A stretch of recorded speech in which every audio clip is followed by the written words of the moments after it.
Chapter 1812. Not long after Meng Yao and Yushu left, another car drove out from the valley as well. It was to pick up Tang Yun's parents and Xiao Ming. This was also Tang Yun's idea. Not only would she miss her parents in Songshan, but Lin Yi might meet them. Tang Yun was afraid that her parents would spill the beans in front of Lin Yi. Especially her mother, Tang Yun was really worried. That was why after Meng Yao left, she asked the Snowy Valley to send people to pick them up. With Tang Yun's current position, even if she brought 3 idlers to the Snowy Valley, no one would dare say a word. Dark Palace.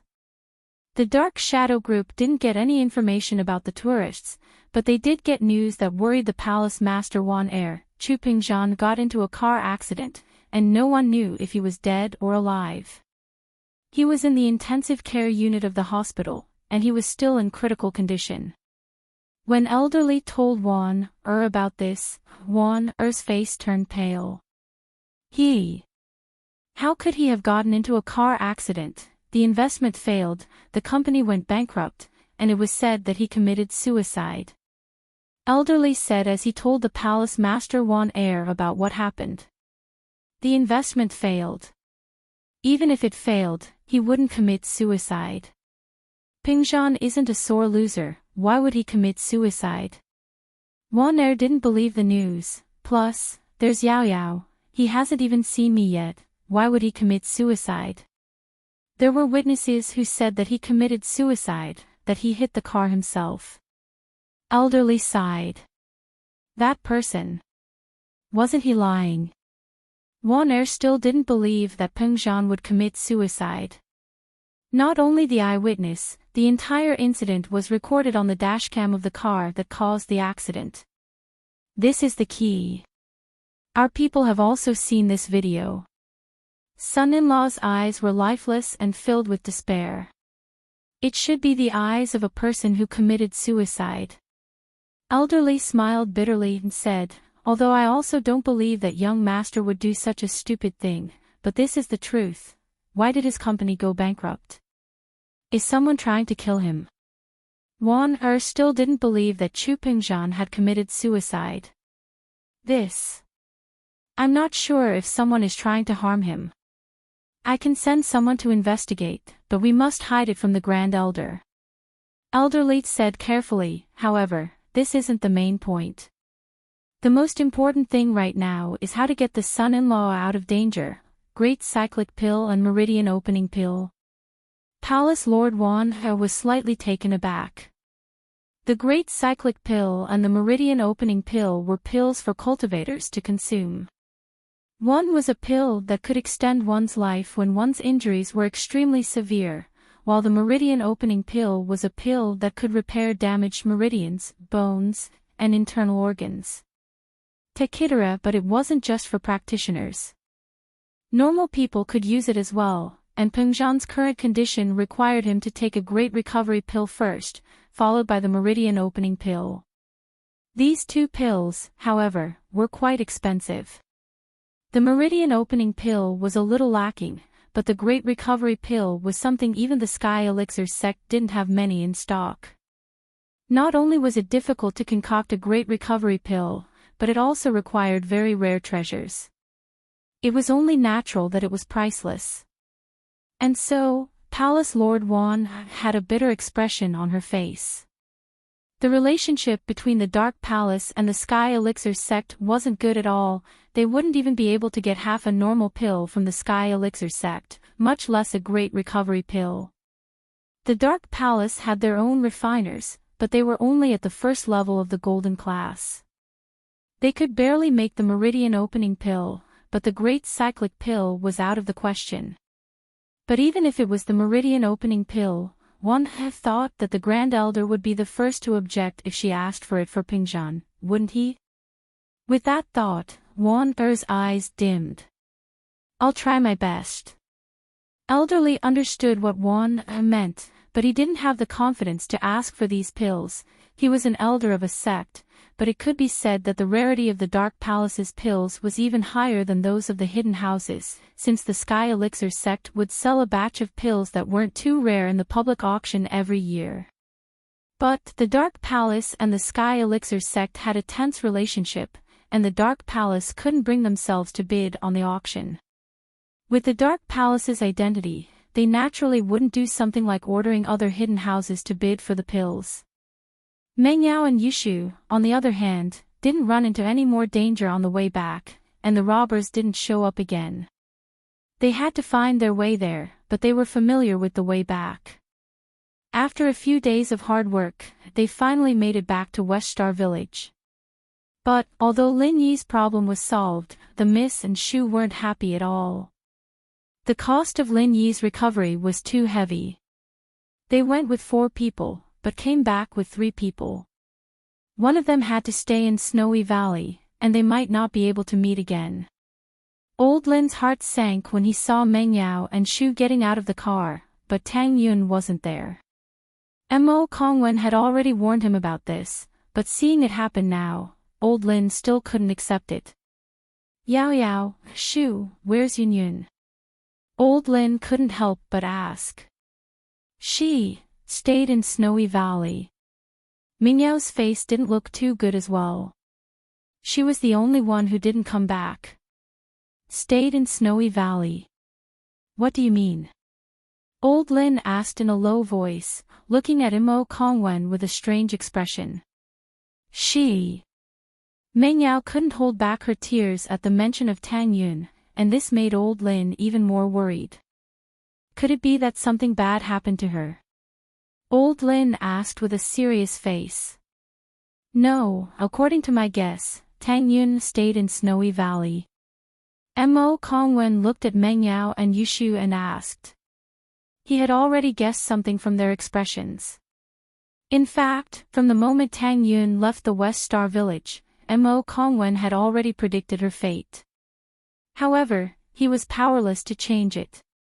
He didn't have the ability to defy the heavens and change her fate. He had already seen through Tang Yun's fate, stayed in Snowy Valley. Old Lin was startled. Yes. Yun Yun stayed in Snowy Valley. Meng Yao sobbed and told Old Lin and Mo Kongwen what happened. Even though Mo Kongwen had guessed Tang Yun's fate, he still opened his mouth wide when he heard that Tang Yun accepted the inheritance in Snowy Valley. It's the beginning of the month, readers reading on their phones, please vote for the Fishman, thank you. Chapter 1813. She could accept the inheritance?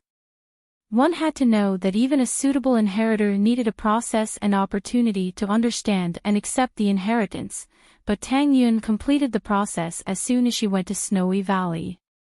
They didn't know if it was a blessing or a curse. As for Tang Yun giving the forgetful herb to Lin Yi, Old Lin and Mo Kongwen were touched. It wasn't easy for this girl to go this far for her lover. If that's the case, then follow Tang Yun's wishes and keep this a secret forever. Don't let Lin Yi know about it. Old Lin shook his head lightly and sighed, or else, it would be a waste of Tang Yun's effort. Both of them would be in extreme pain. Meng Yao and Yushu nodded after listening. Yes, Tang Yun didn't use the grass of forgetfulness. She would definitely be in extreme pain, and there was even a risk of qi deviation. If Lin Yi knew about this and saw Tang Yun who had a heart of ice, he would probably be in even more pain. The only way to get the best of both worlds was to never let Lin Yi know about this. It was a little unfair to both Tang Yun and Lin Yi, but there were some things that they had no other choice. After such a long delay, you guys should be starting school soon, right? Old Lin asked. Not really, we applied for East Ocean Industry University. The new students start school in October, Meng Yao said. Of course, it's another matter if we can't get in, that's good. Meng Yao said that, but Old Lin naturally wouldn't worry about Meng Yao not getting in. Not to mention the fact that Meng Yao's grades were there for all to see.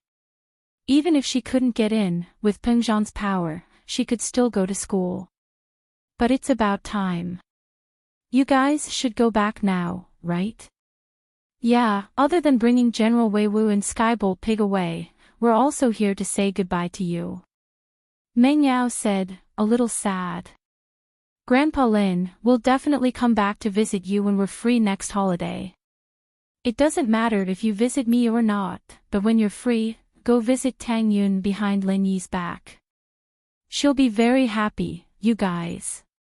Old Lin said. Yes, I will. Meng Yao nodded. Alright, let's not talk too much.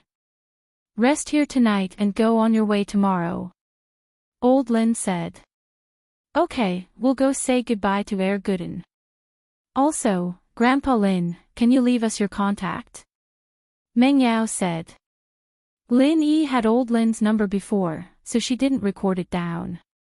If Lin Yi didn't wake up, she might have to trouble Old Lin again. Old Lin said. It's in Lin Yi's phone. I'll go get it for you. Old Lin said.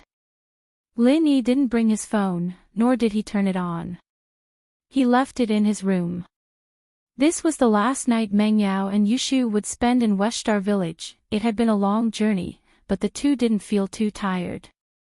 They stood in the familiar courtyard, and it was as if they had returned to that night when they first arrived at West Star Village, when they were eavesdropping on Lin Yi and Tang Yun's whispers under the fence. The scenes from that time were right in front of their eyes, but so far away. Things were the same, but people weren't. Shoo, let's go rest. We still have to get up early tomorrow. Meng Yao sighed and pulled Shu's hand into the room. Yao Yao sis, do we still have a chance to live with Tang Yun sis in the future? Yushu asked. Maybe, maybe not. Who knows what will happen in the future? Meng Yao suddenly smiled. You're asking me something you don't even know about, Prophet Shu. Prophet Shu isn't omnipotent. Yushu mumbled to herself as she followed Meng Yao back into the room. But, if Meng Yao and Yushu were more attentive, they would realize that they were the main characters tonight, and the eavesdroppers were Old Lin and Mo Kongwen. You said that someone will be sacrificed. Tang Yun will be staying in Snowy Valley, right? Old Lin asked. Probably. Some things can't be predicted in detail, and this is the best ending. Mo Kongwen said. Old friend, it's time for you to leave, right? Old Lin asked. Yeah, it's time for me to go back now. Mo Kongwen said. You still haven't understood the practitioner's arts he left behind. Old Lin asked. It's not that easy. Mo Kongwen smiled bitterly. You know that the qi here is very thin. Other than Lin Yi's jade pendant, I didn't go to that place back then. It's so hard to break through. You're right. Let's work hard together. I need to take that step if I want to leave Star West Village. Old Lin sighed. The next morning, Meng Yao drove Yushu, Lin Yi, Wei Wu, and Skybolt Pig out of Star West Village. She'd arrived in front of all the villagers, but Meng Yao kept a low profile when she left, avoiding the crowded areas and going on the road quietly. On the way, Meng Yao wanted to contact her father and tell him that she and Shu were back, and that Peng Zhan was out of danger as well.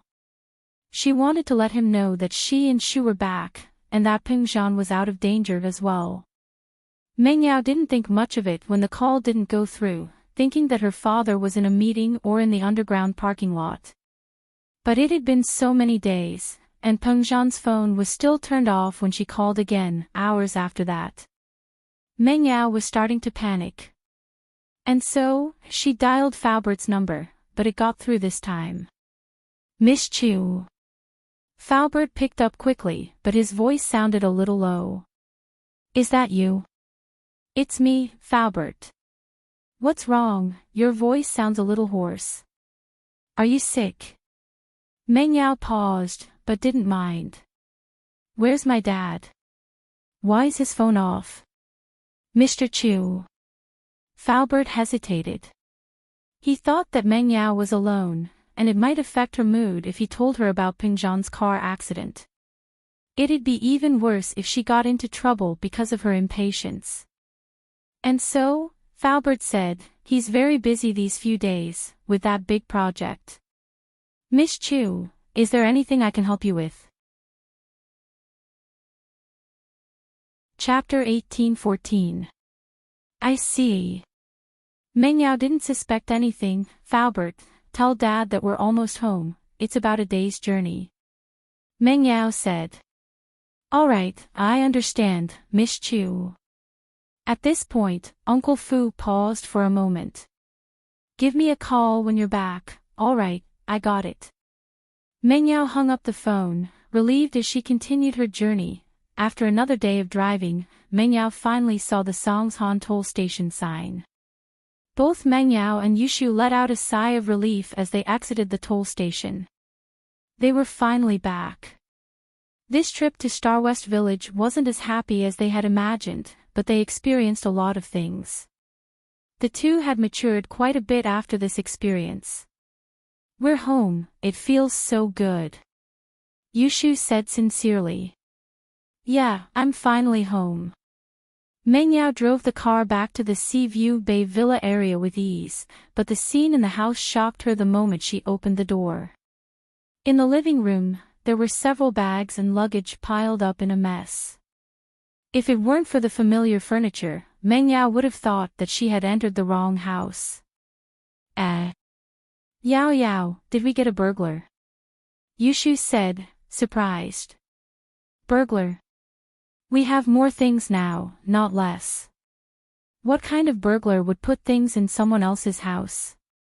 Meng Yao glared at Yushu with a bitter smile as she walked over and opened the bags and luggage. She was even more surprised after opening them. Shu, look, aren't these your things? Yeah, these are my clothes. Who moved them into the villa for me? Yushu was curious. Weren't these things supposed to be in her villa? Why were they moved into Meng Yao's villa? Wait, let me ask Faubert. Meng Yao took out her phone and called Faubert. Miss Chu, you're back.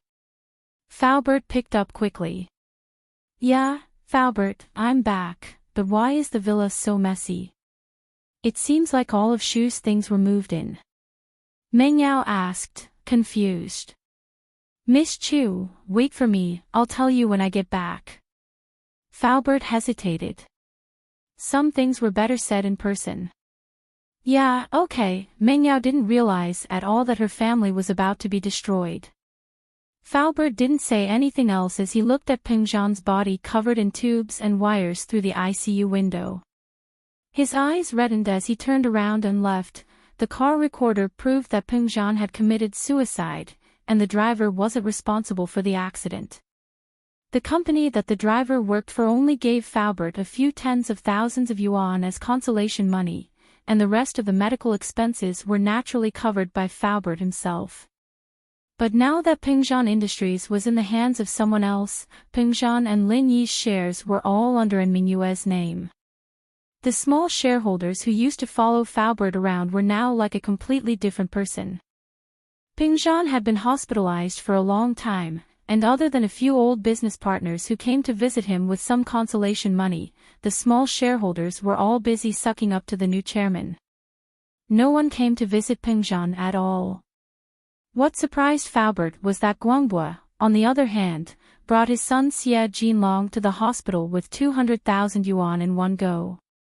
Faubert couldn't help but sigh at the fact that a shareholder who was kicked out of the company could do something like this. It was quite rare. Guangbua, on the other hand, had made it very clear that his son was saved by Lin Yi, and that was more than enough to offset any other grudges. This 200,000 yuan was also for Lin Yi's sake. Faubert, on the other hand, had saved up some money over the years. After all, he was following Ping Zhan, and he didn't have to pay for his living expenses himself. Other than the medicine he used, the rest of his salary was saved up. Guangbua's 200,000 yuan was enough to cover the surgery and medical expenses. But looking at the daily medical bills, Faubert didn't know what to do. The surgery fees were settled for now, but where was he going to pay for Pingzhan's medical expenses in the future?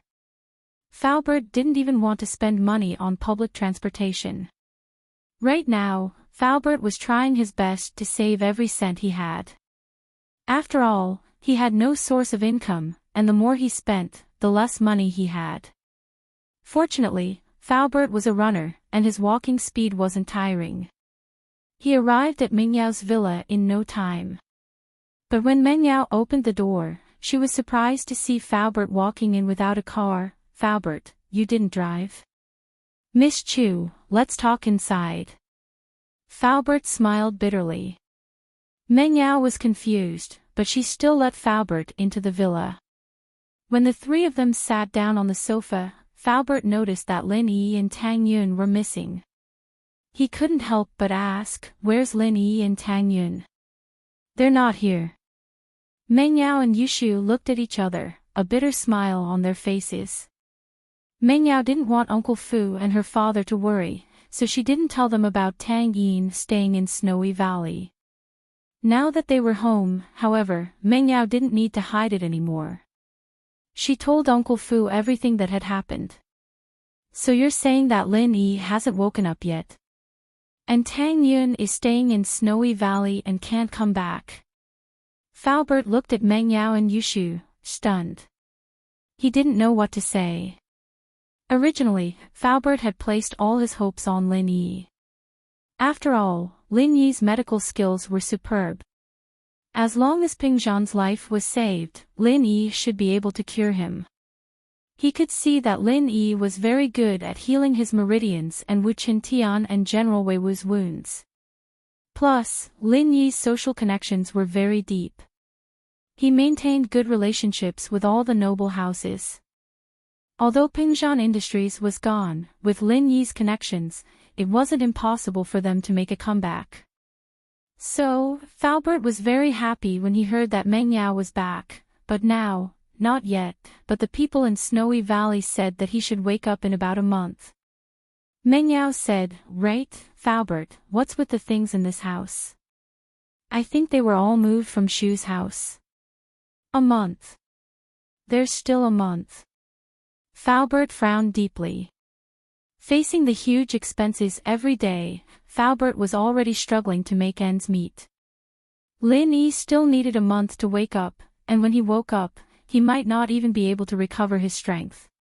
Could Pingzhan hold on until then? Chapter 18:15. Of course, it wouldn't be a problem if he had the money to pay for the medical bills, but if he didn't, then Pingzhan could only wait for death at home. "Faubert, what's wrong?" Mengyao noticed Faubert's weird behavior. "I was talking about the things in this house." "Aw. You're talking about things." Faubert finally understood Mengyao's question, but he sighed deeply. "Yao Yao, actually, something big happened at home." "Something big?" Mengyao paused. "What happened?"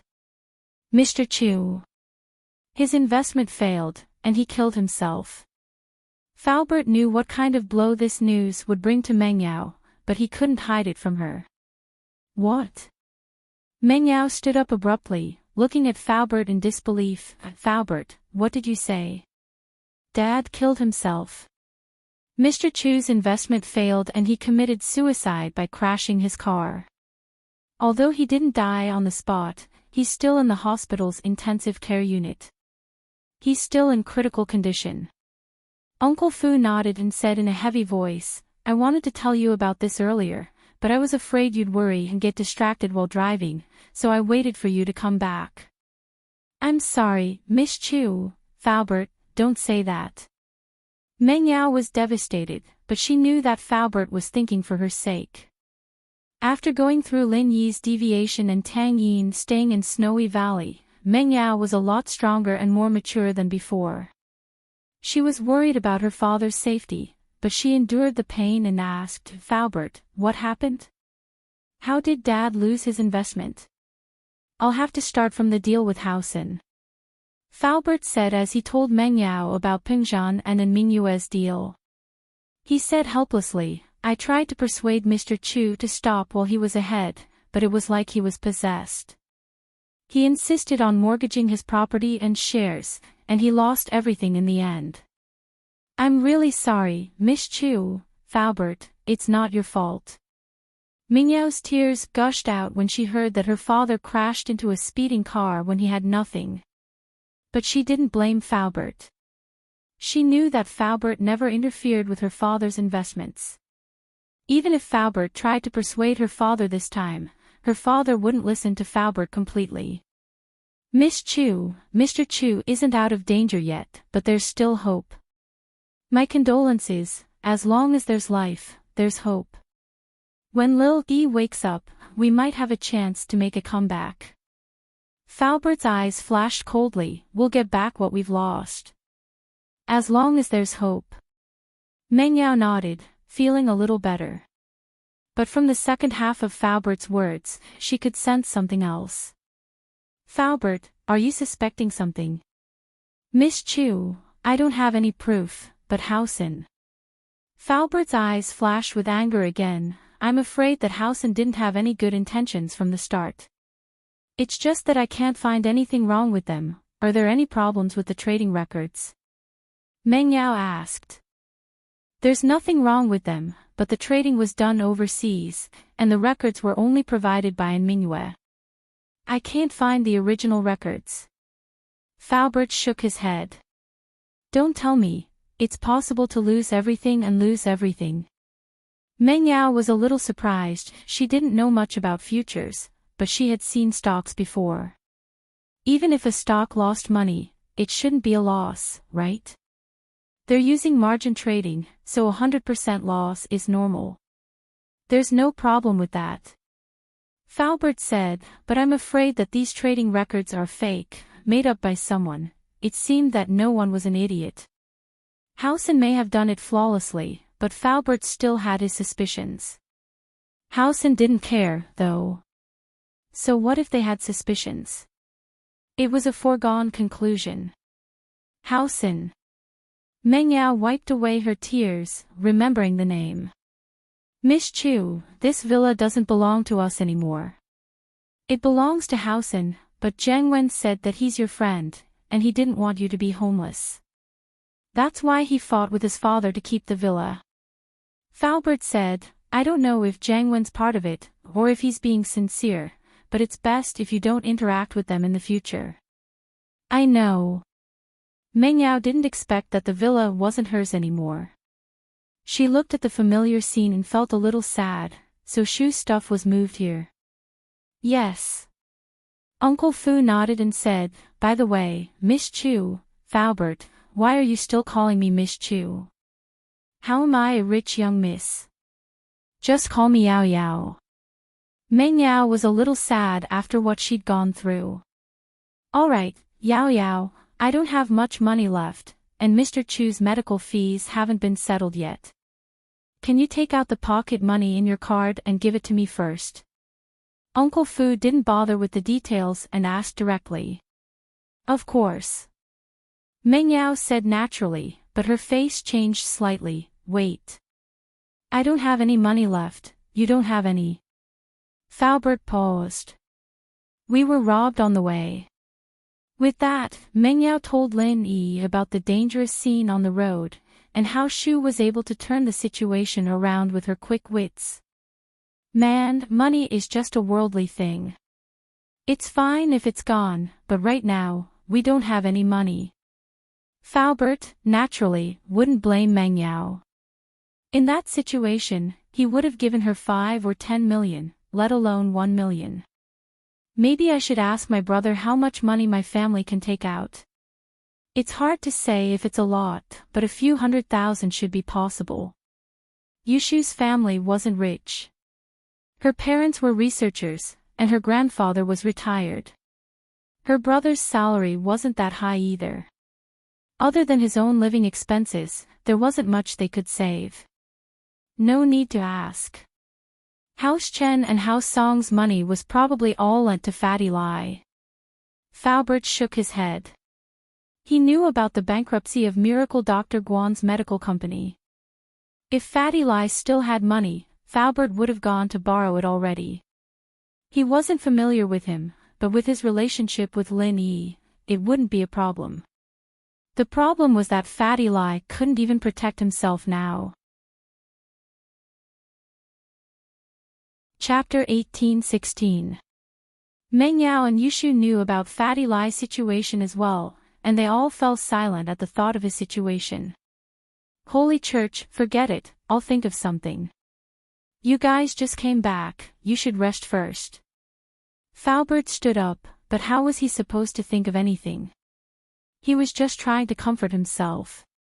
Back when the sect was annexed, his master, wife, and daughter were nowhere to be found. From then on, Faubert changed his name to Li Fu and followed Pingzhan. Other than Pingzhan, what other relationship did he have? I want to go to the hospital to see my dad. Meng Yao said. Alright, let's go. Faubert nodded. After settling Lin Yi down, Meng Yao brought Yushu and Faubert out of the villa quietly. Meng Yao wanted to drive but Faubert stopped her. Yao Yao, don't drive, gas costs money. Save it for when you need it. Okay, Meng Yao let go of the car door apologetically and walked out of the villa with Faubert, Songshan's First People's Hospital. A delicate and pretty girl with a somewhat haggard expression was quietly standing outside a thick glass wall. She was looking inside the glass wall at a man lying on a white hospital bed. His body was full of tubes and wires, but his expression was very serene.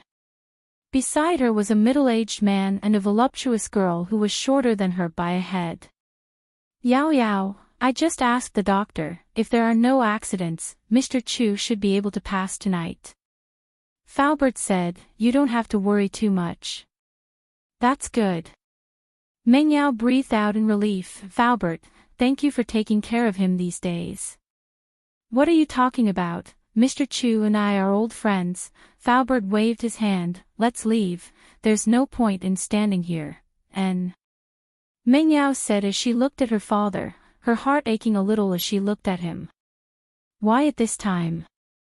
Why did things happen to the people closest to him? Her father, her best friend Tang Yun, and her male friend Lin Yi, it was as if they had all agreed to meet. Something happened at the same time. Misfortune never comes alone.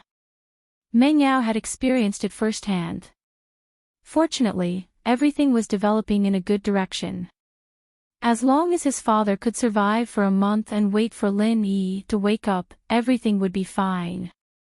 Yes, everything will be fine. Meng Yao and Yushu went back to the villa, and Faubert went out to discuss the medical fees. Meng Yao and Yushu, on the other hand, didn't calm down at all. When they went home to check on Lin Yi, they suddenly remembered that Lin Yi needed money to buy medicine as well. The prescription Elder Zhang gave them didn't lack rare ingredients, and although they could be bought in a pharmacy, the price wasn't cheap at all. This wasn't a problem for the old Meng Yao, as she could just swipe her credit card, but now, her father's medical fees, Lin Yi's medical fees. What should she do with this money? Did she have to go back to the Snow Valley and ask Tang Yun for it? Shu looked at Meng Yao who was holding the prescription with a stiff face. Naturally, she thought of this as well. Yao Yao sis, do you have no money to buy medicine for Shield Bro? Yes. Meng Yao nodded. She sat on the side of Lin Yi's bed in pain. She looked at Lin Yi's skinny face and sighed. I don't know how to contact Xiao Xiao. Maybe I can borrow some money from her. Yushu thought of her best partner. Sigh. At this moment, Meng Yao suddenly realized that she was the most useless one here. Without the Miss Halo, she couldn't even be compared to Tang Yun. Before, when Tang Yun was feeling inferior, she tried to comfort her. Now that she thought about it, it was a joke. At least Tang Yun knew how to make barbecue, but what about her? She didn't even know how to make money. Besides, Tang Yun had made the biggest sacrifice for Lin Yi. It could be said that Tang Yun's sacrifice was unparalleled. What about her? She thought about herself. She was still acting arrogant in front of her. Just thinking about it made her blush. Ding dong. The doorbell rang. Meng Yao and Yushu were confused. Who would come at this time? Faubert just left. It shouldn't be Faubert coming back. But when Meng Yao arrived at the villa's entrance, she saw someone she didn't expect to see. It was Jiang Wen. Seeing him, Meng Yao's face darkened. Before, because of her father, although Meng Yao hated this person, she still pretended to be polite to him. But now, it was time for them to completely fall out. Jiang Wen. What are you doing here? Are you here to see a joke? Meng Yao was expressionless. She looked at Jiang Wen coldly. She had no intention of opening the door. Yao Yao, what are you talking about? Why would I want to see a joke? We were childhood sweethearts who grew up together. Uncle Chu is also my elder. I'm also very sad that something like this has happened. Jiang Wen said painfully. I heard that you came back, so I came here to see you. You're spying on me? Meng Yao asked coldly. Ugh. Jiang Wen's face turned awkward. It's not that I'm spying on you, but the property of your villa belongs to House N's company now. This place hasn't been taken back yet because I tried my best to get my father to fight for it in front of Uncle and Grandpa. But now that you're back, the management company will naturally call us. Then shouldn't I thank you? Meng Yao humphed lightly, as if she didn't care about Jiang Wen's words. Yao Yao. I know that you might be dissatisfied with House N's decision, but what I want to say is that House N is also a victim in this matter. Jiang Wen smiled bitterly. You're a victim too. Acting pitiful. Meng Yao naturally didn't believe Jiang Wen. Yao Yao, let me in. I'll tell you the details. I'm here to clarify things with you. It's not good for people to see me standing at the door like this. Jiang Wen said. Let you in. Meng Yao wanted to say, let you in. Are you dreaming? Why should I let you in? But then she remembered that this villa didn't belong to her anymore. Jiang Wen was the real owner, and she was living under someone else's roof. At that thought, Meng Yao sighed helplessly. She opened the door. Then come in. I'd like to see what you have to explain. Target =_blank. Chapter 18-17. Indeed, Jiang Wen was right. Ping Zhan was the one who asked for more investments, and Mingwei was the one who tried to talk him out of it. Meng Yao was even more certain that Mingwei didn't want to lend the money, telling Ping Zhan to stop, but it was her father's stubborn insistence that Mingwei had no choice but to agree to Ping Zhan's request. After that, it was Ping Zhan's request to withdraw his investments, and Mingwei had warned him about the risks involved, but Ping Zhan still insisted on withdrawing his investments. This made Meng Yao a little sad. Thinking about how her father was doing this for her, she couldn't hold back her tears. These recordings were enough to prove House N's innocence, and it was only now that Meng Yao believed that it was an accident. After all, she couldn't really say anything in front of evidence like this. Even if House N really did play some tricks, it was Ping Zhan's own fault. She tried to talk him out of it so many times, but he still wouldn't listen. Who could he blame for losing the money? Yao Yao, this time, do you understand our family's pain? Jiang Wen smiled bitterly.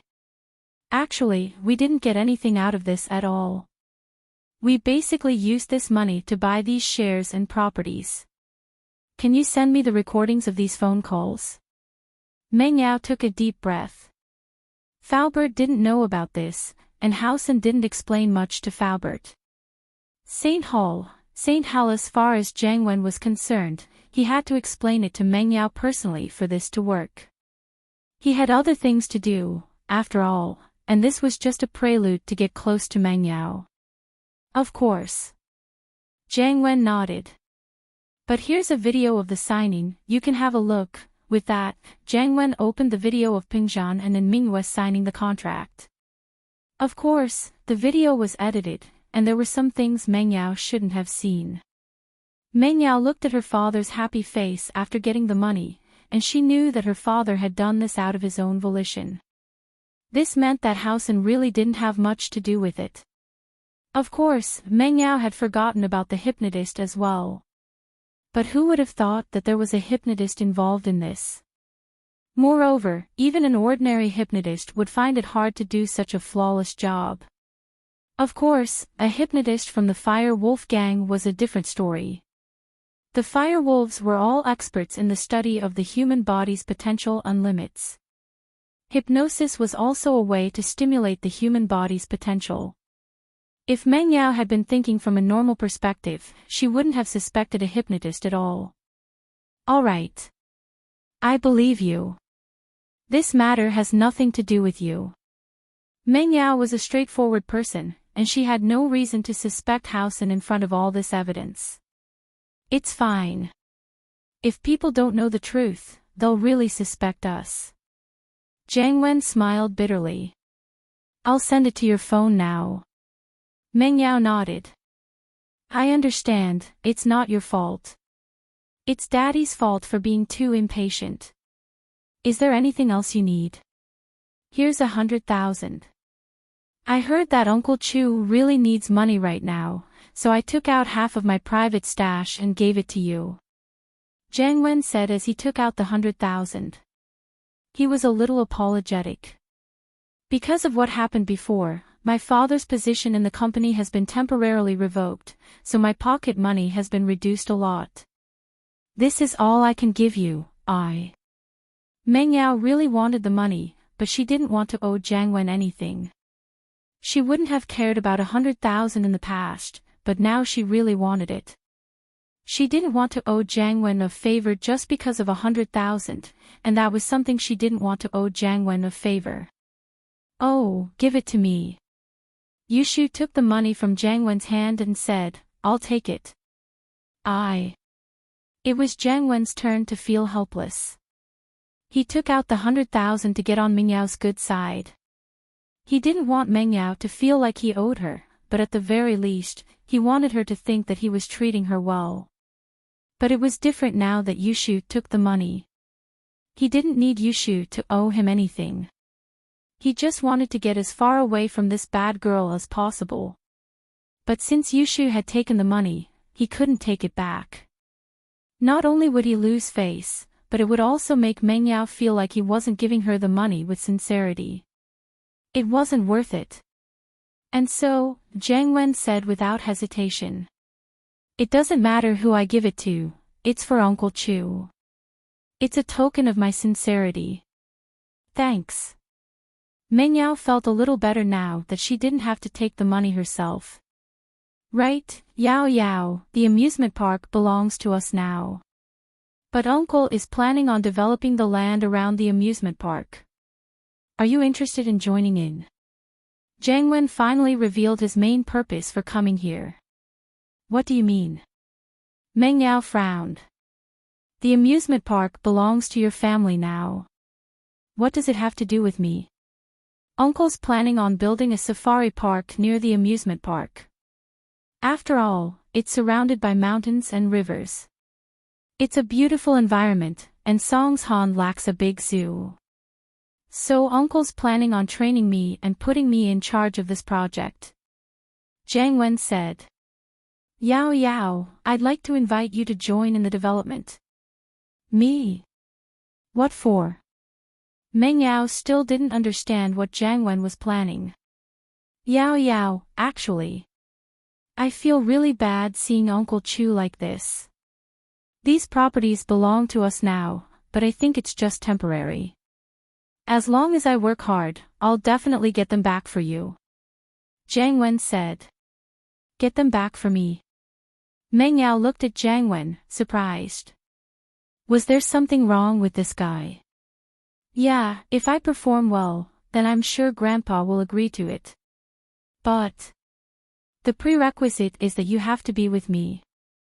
If you marry me, then it'll be perfectly justifiable for me to help you get these properties back. After all, you're my wife, and these properties belong to House Chu. Even if Uncle objects, Grandpa will definitely agree. Jiang Wen said proudly. In the third generation, Grandpa likes me the most. Chapter 18:18. In actuality, it was true that Olden liked Jiang Wen, but it was also because Jiang Wen was the most capable one, and his position in the Fire Wolves had been rising. Olden, on the other hand, was an outer disciple of the Fire Wolves. His dream back then was to enter the core of the Fire Wolves and become a core disciple.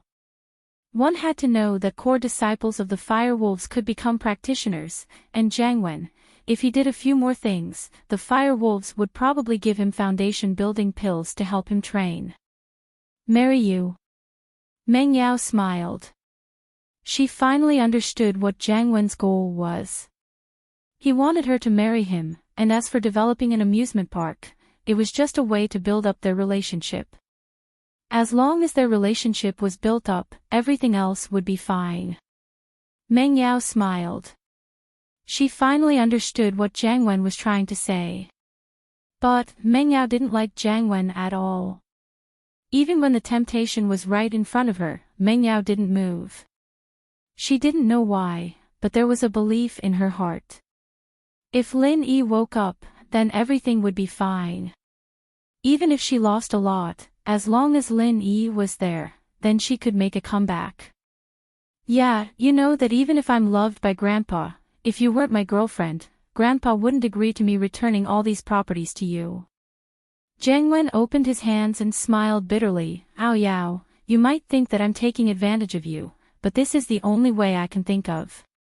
Besides, I really like you.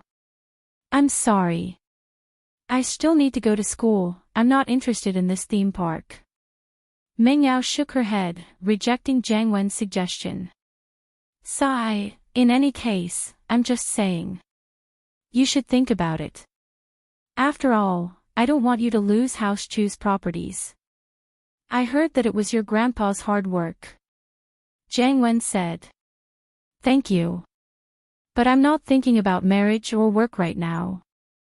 I still need to go to college. Meng Yao said. All right, I won't disturb you then. Give me a call when you've thought it through. Jiang Wen said. Wait. You said you want to build a zoo. Yushu asked suddenly. Yes, Xiao Shu, you also helped me to persuade Yao Yao. After all, we all want to help her. Jiang Wen nodded. Although he didn't like Shu, she was the closest person to Meng Yao. Meng Yao would listen to her if she tried to persuade her.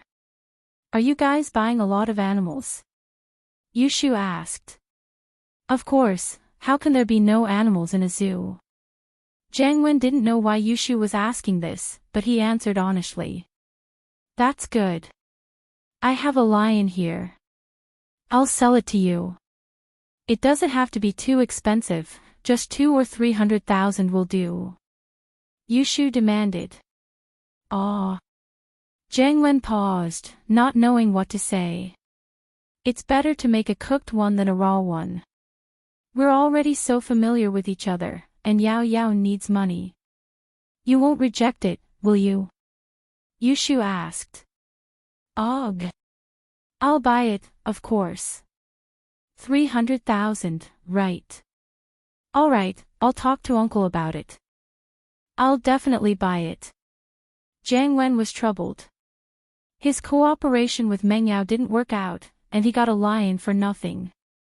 Jiang Wen had heard that Yushu got a lion from Xiao family's Go Huli, but he didn't think that he'd be the one to buy it.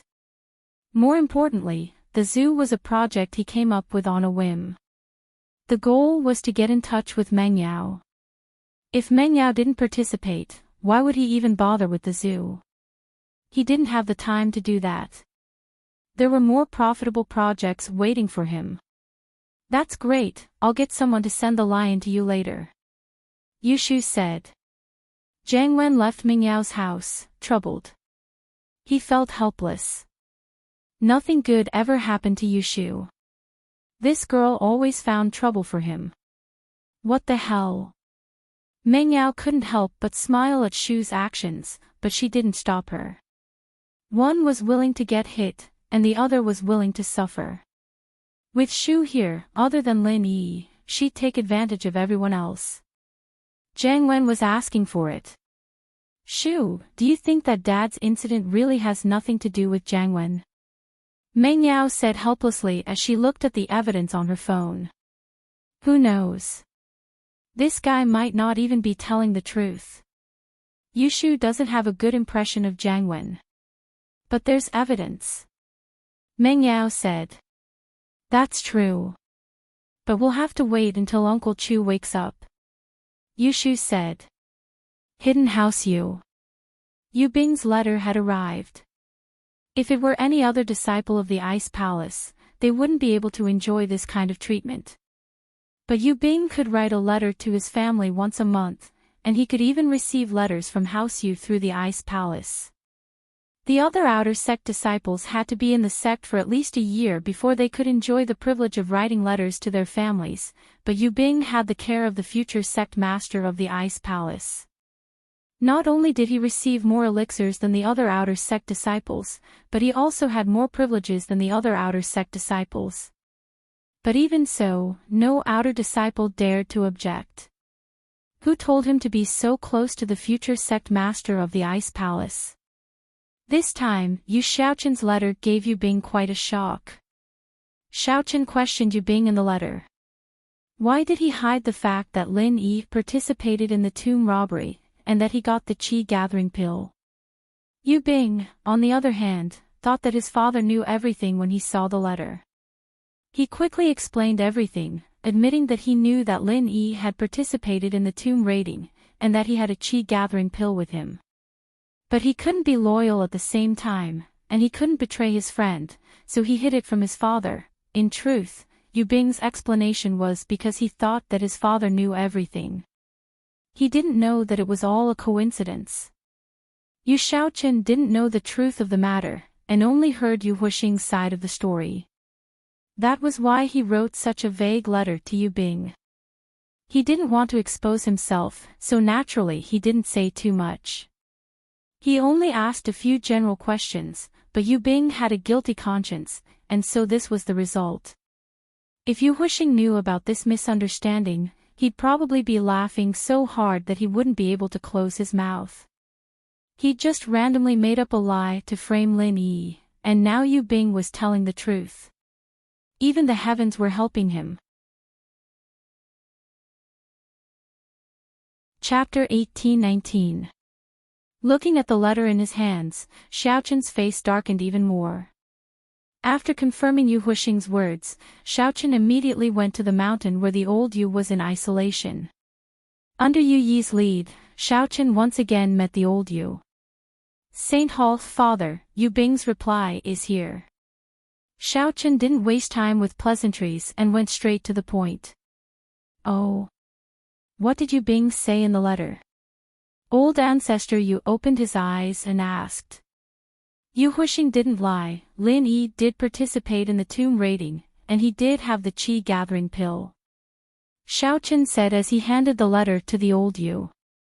The old Yu took the letter and read it quietly, as if he was very serious. Xiaoqin didn't want to disturb him, so he stood to the side and waited for the old Yu to finish reading. It was obvious that the old Yu liked Yu Bing a lot, otherwise he wouldn't be reading the letter so seriously. After a while, the old Yu put down the letter in his hands and sighed. I wanted the other hidden houses to break the rules and send out their Earth class, but I didn't think that the first to make a move would be us, House Yu. Father, you're preparing to make a move on Lin Yi? Xiaoqin was happy as he asked. Saint Hall, if his father supported him, then they might be able to get the qi gathering pill back, and he would have a high chance of breaking through to Sky class. Of course, he didn't think that Lin Yi had already eaten the qi gathering pill, as it would only have the greatest effect when an Earth class late phase peak was breaking through to Sky class. Taking it before was a waste of a heavenly gift. If you become a Sky class as well, then House Yu will have nothing to worry about for the next 100 years. The old Yu said, this is your hope, so of course I'll give it my all. Since we've confirmed that it was Lin Yi who took the pill, then let's fulfill Yu Huixing's wish, kill Lin Yi and get the pill back. Kill Lin Yi. Xiaochen raised an eyebrow. Yu Bing, sooner or later, he will understand that the interests of the family are greater than anything else. Elder Yu said, this time, we'll let Yu Lu go. Although it's said that Lin Yi went crazy, we don't know if it's true or not. Yu Lu is an Earth-class mid-phase peak. Even if Lin Yi is faking it, he can still beat Lin Yi. Yes. Xiaochen nodded, then I'll go arrange it right away. And, go talk to Yu Huixing. You know what to say, right? Old ancestor Yu said. Of course. Yu Xiaochen said, I'll make sure that Yu Huixing remembers this favor after helping House Yu get their revenge. Count this as repayment for House Xiao stealing his qi gathering pill. Alright, off you go. Old ancestor Yu waved his hand. After Xiaochen left the old ancestor's training grounds, he sent for Yu Huixing. Greetings, head Yu. Yu Huixing said respectfully. He didn't know why Yu Xiaochen was looking for him all of a sudden, but he wasn't afraid. Ever since he was told to pretend that the Zhaos had taken the qi gathering pill, he knew that everything would be fine. No one would pursue this matter anymore. Even if someone did pursue this matter, Yu Huixing would be able to push all the blame away. Huixing, Yu Bing has sent a letter, confirming your story. Lin Yi did participate in the grave robbing, and he was the one who stole the qi gathering pill. Xiaochen said. Ah. Yu Huixing paused. Had Yu Bing lost his mind? What the hell did Lin Yi participate in the grave robbing? Plus, the qi gathering pill wasn't stolen by Lin Yi, he was the one who gave it to House Xiao. Why did Yu Bing admit to his story? Before, Yu Huixing was relieved, but he was afraid that something would happen to Yu Bing. If Yu Bing had clarified things, then House Yu would definitely believe Yu Bing's words, not Yu Huixing's. So Yu Huixing was hoping that Yu Bing wouldn't be able to write letters in the Ice Palace, but he didn't think that Yu Bing would actually reply to him. What was even more unexpected was that Yu Bing actually confirmed his story. Was Yu Bing out of his mind? But, despite his doubts, Yu Huixing was still very happy. No matter what reason Yu Bing had, confirming this was beneficial to him. After a moment of shock, Yu Huixing quickly said, that's how it is, that Lin Yi is extremely despicable. Not only did he destroy our common House Yu, he even stole the qi gathering pill that belonged to you, head Yu. What a heinous crime. That's right, this Lin Yi is indeed despicable, so after my father and I talked about it many times, he finally agreed to send people to avenge your common House Yu. Xiaochen said, knowing how to buy people's hearts. Thank you, head Yu and elder Yu. Yu Huixing's heart was filled with gratitude. The common House Yu basically only existed in name now.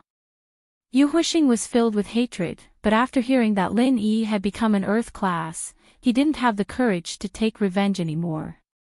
If the hidden House Yu didn't help, then unless he became a higher class master, he wouldn't be able to do anything to Lin Yi at all.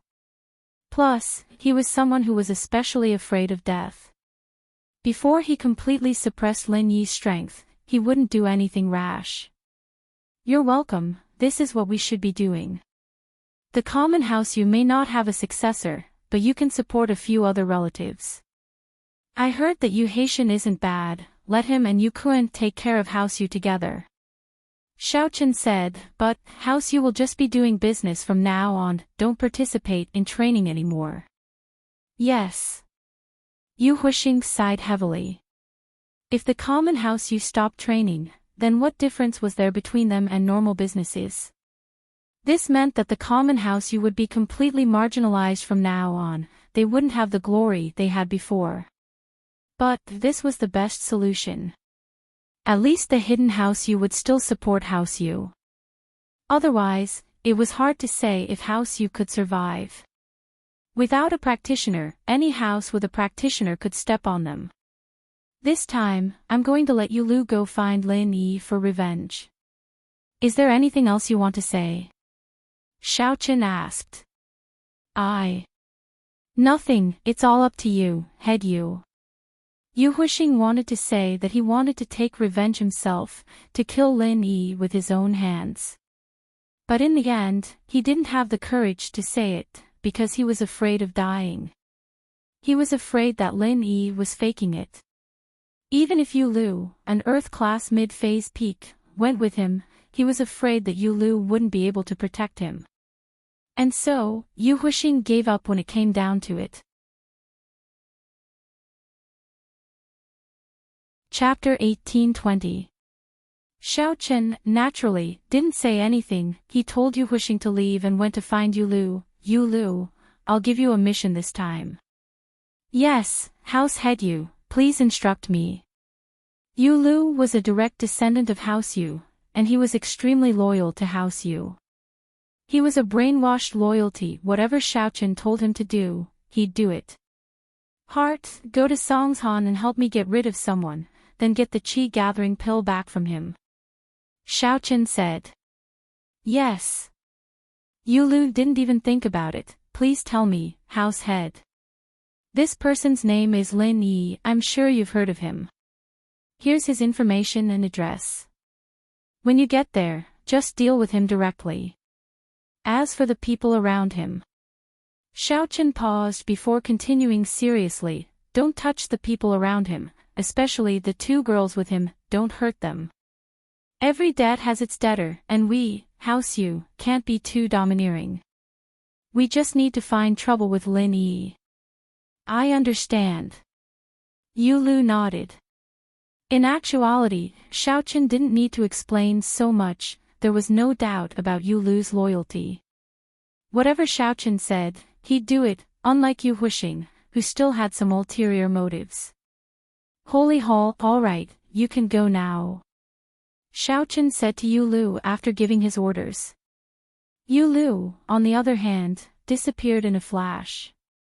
An Earth-class mid-phase peak was extremely fast. Later that night, Yu Tian and Ling Shan came to visit Meng Yao, Yu Shu, and Lin Yi. Yu Tian got the news from Yu Shu, so he came to the villa. As for the news of Lin Yi's deviation, he got it from another source. Meng Yao and Yu Shu weren't as hostile towards Ling Shan as they were before.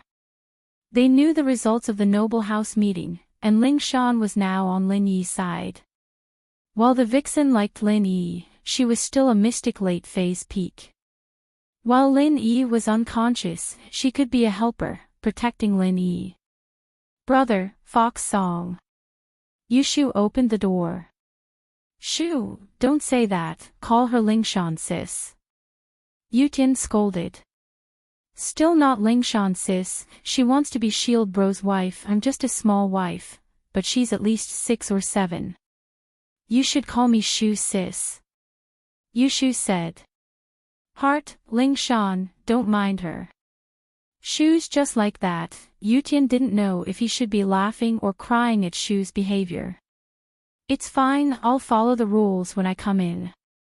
Lingshan looked at Yu Shu and said faintly, but, I don't think Lin Yi has ever acknowledged you as a small wife, right? What's wrong with calling you Shu sis when he does? Yu Tian smiled bitterly at Lingshan's words. He didn't expect Lingshan to be so sharp with her words. Alright, Lingshan, Shu, stop arguing. Boss Lin Yi hasn't woken up yet. Who's going to be the small wife? Yu Tian said. Yeah, Shu, stop arguing. Yun Yun has already entrusted Lin Yi to us. What's there to argue about? Meng Yao was talking about Shu, but she was also telling Lingshan about their relationship with Lin Yi. Lingshan smiled and didn't say anything. Bro, do you want to see Shield Bro? Yu Shu asked. That second, I'm here to remind you guys not to stay in the villa. You guys should move out and find a more secluded place to stay. Yu Tian said, according to our experience, if the news of Boss going crazy gets out, his enemies might come for revenge. It's too dangerous for the two of you to stay here alone. Ah! Meng Yao couldn't help but gasp. She had forgotten about this before, and now that Yu Tian reminded her, she suddenly remembered the time when Lin Yi was injured and fainted, and the noble houses came to him at the same time.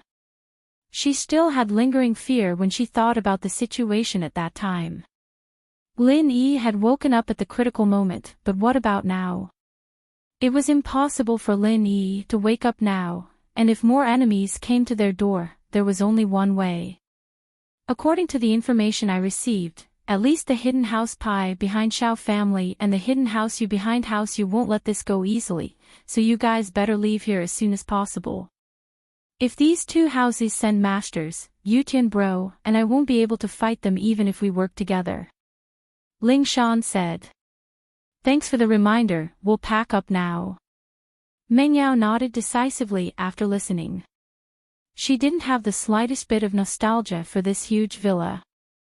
Since it wasn't hers anymore, what was the point of living here? When Lin Yi woke up, she could buy a bigger villa. Meng Yao had always been confident in Lin Yi, but she didn't know where this confidence came from. Was it just because of Lin Yi's tall figure during the bank robbery? We'll help you, we'll only pack the important things, the things that are meaningful to you guys. Leave the other furniture and appliances here, Yu Tian said. Okay. Meng Yao nodded and started packing with Yushu, Yu Tian, and Ling Shan. An hour later, Meng Yao and Yushu were panting as they tossed a couple of bags onto the car in the yard. These were all the useful stuff they'd packed, including a change of clothes and underwear, and a laptop with some photos and other important documents on it. The other computers had all been erased from the computer. Lin Yi didn't have many things. Other than a few tattered clothes in his room, there were the clothes Meng Yao bought for him. Meng Yao packed these clothes together with some unknown things in Lin Yi's drawer. Finally done. Meng Yao breathed out in relief. She looked at the things that couldn't be taken away and shook her head. Goodbye, villa. From the moment she stepped out of the villa, she might never come back again.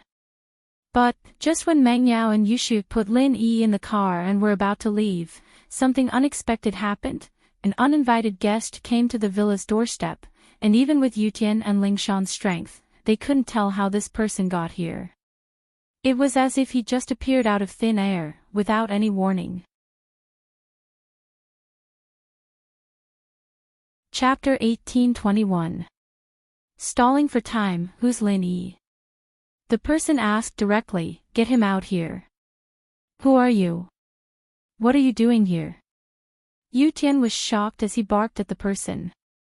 This person gave him a sense of danger, and his instincts told him that this person was very strong. Ling Shan was shocked as well. She and Yu Tian had guessed that after the news of Lin Yi's deviation, someone would come looking for trouble with Lin Yi, but she didn't think that someone would come so soon. She wasn't sure of the person's identity, but it looked like he was definitely here to cause trouble. Otherwise, he wouldn't have asked for Lin Yi's whereabouts right away. I'm Yu Lu, under orders from the head of the Hidden House Yu to find Lin Yi and avenge the Common House Yu. I don't want to kill innocent people, get Lin Yi out here. With Yu Lu's status and strength, naturally, he wouldn't hide who he was. He wasn't afraid that someone close to Lin Yi would go to the Hidden House Yu for revenge. In the Hidden House Yu, there were 2 sky-class masters overseeing the place. If he dared to go there for revenge, he would be courting death. Ling Shan and Yu Tian looked at each other, understanding what was going on. It was the Hidden House Yu after all. They didn't expect them to come this fast. Lin Yi's deviation, and he hasn't come back. Don't you know? Ling Shan said. Qi deviation. Yu Lu said coldly, maybe it's true, but he hasn't come back. I don't believe it. Who's in the car? Yu Lu was a very loyal person trained by House Yu, but that didn't mean he was an idiot. On the contrary, Yu Lu's training had trained him to be very meticulous. He could tell at first glance that these people were moving. As for why they were moving, it was obvious. They probably knew that their enemies would come looking for trouble, and so they wanted to leave first. Yulu locked his eyes on the car in the yard. Lingshan and Yutian looked at each other and yelled, "Yao Yao, Shu, run. We'll handle this." With that, Lingshan and Yutian charged at Yulu, one on the left and one on the right. Mengyao and Yushu were very nervous in the car, not expecting something like this to happen right before they left. Someone came looking for trouble, and they didn't know what to do. They were afraid that this person would do something to Lin Yi, but Yutian and Lingshan yelled. Mengyao subconsciously started the car, stepped on the gas, and the car shot out of the villa like an arrow, speeding away. Yulu's eyes darkened. He didn't think that two late-phase peak mystic juniors would dare to attack him first. He could have easily dealt with Lingshan and Yutian, but Yulu hesitated as he remembered Yu Xiaochen's orders before he left, to target Lin Yi and not hurt the innocent. Although Yu Xiaochen was talking about the two girls beside Lin Yi, Yulu didn't know if he was talking about these two as well.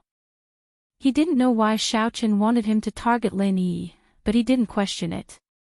He carried it out.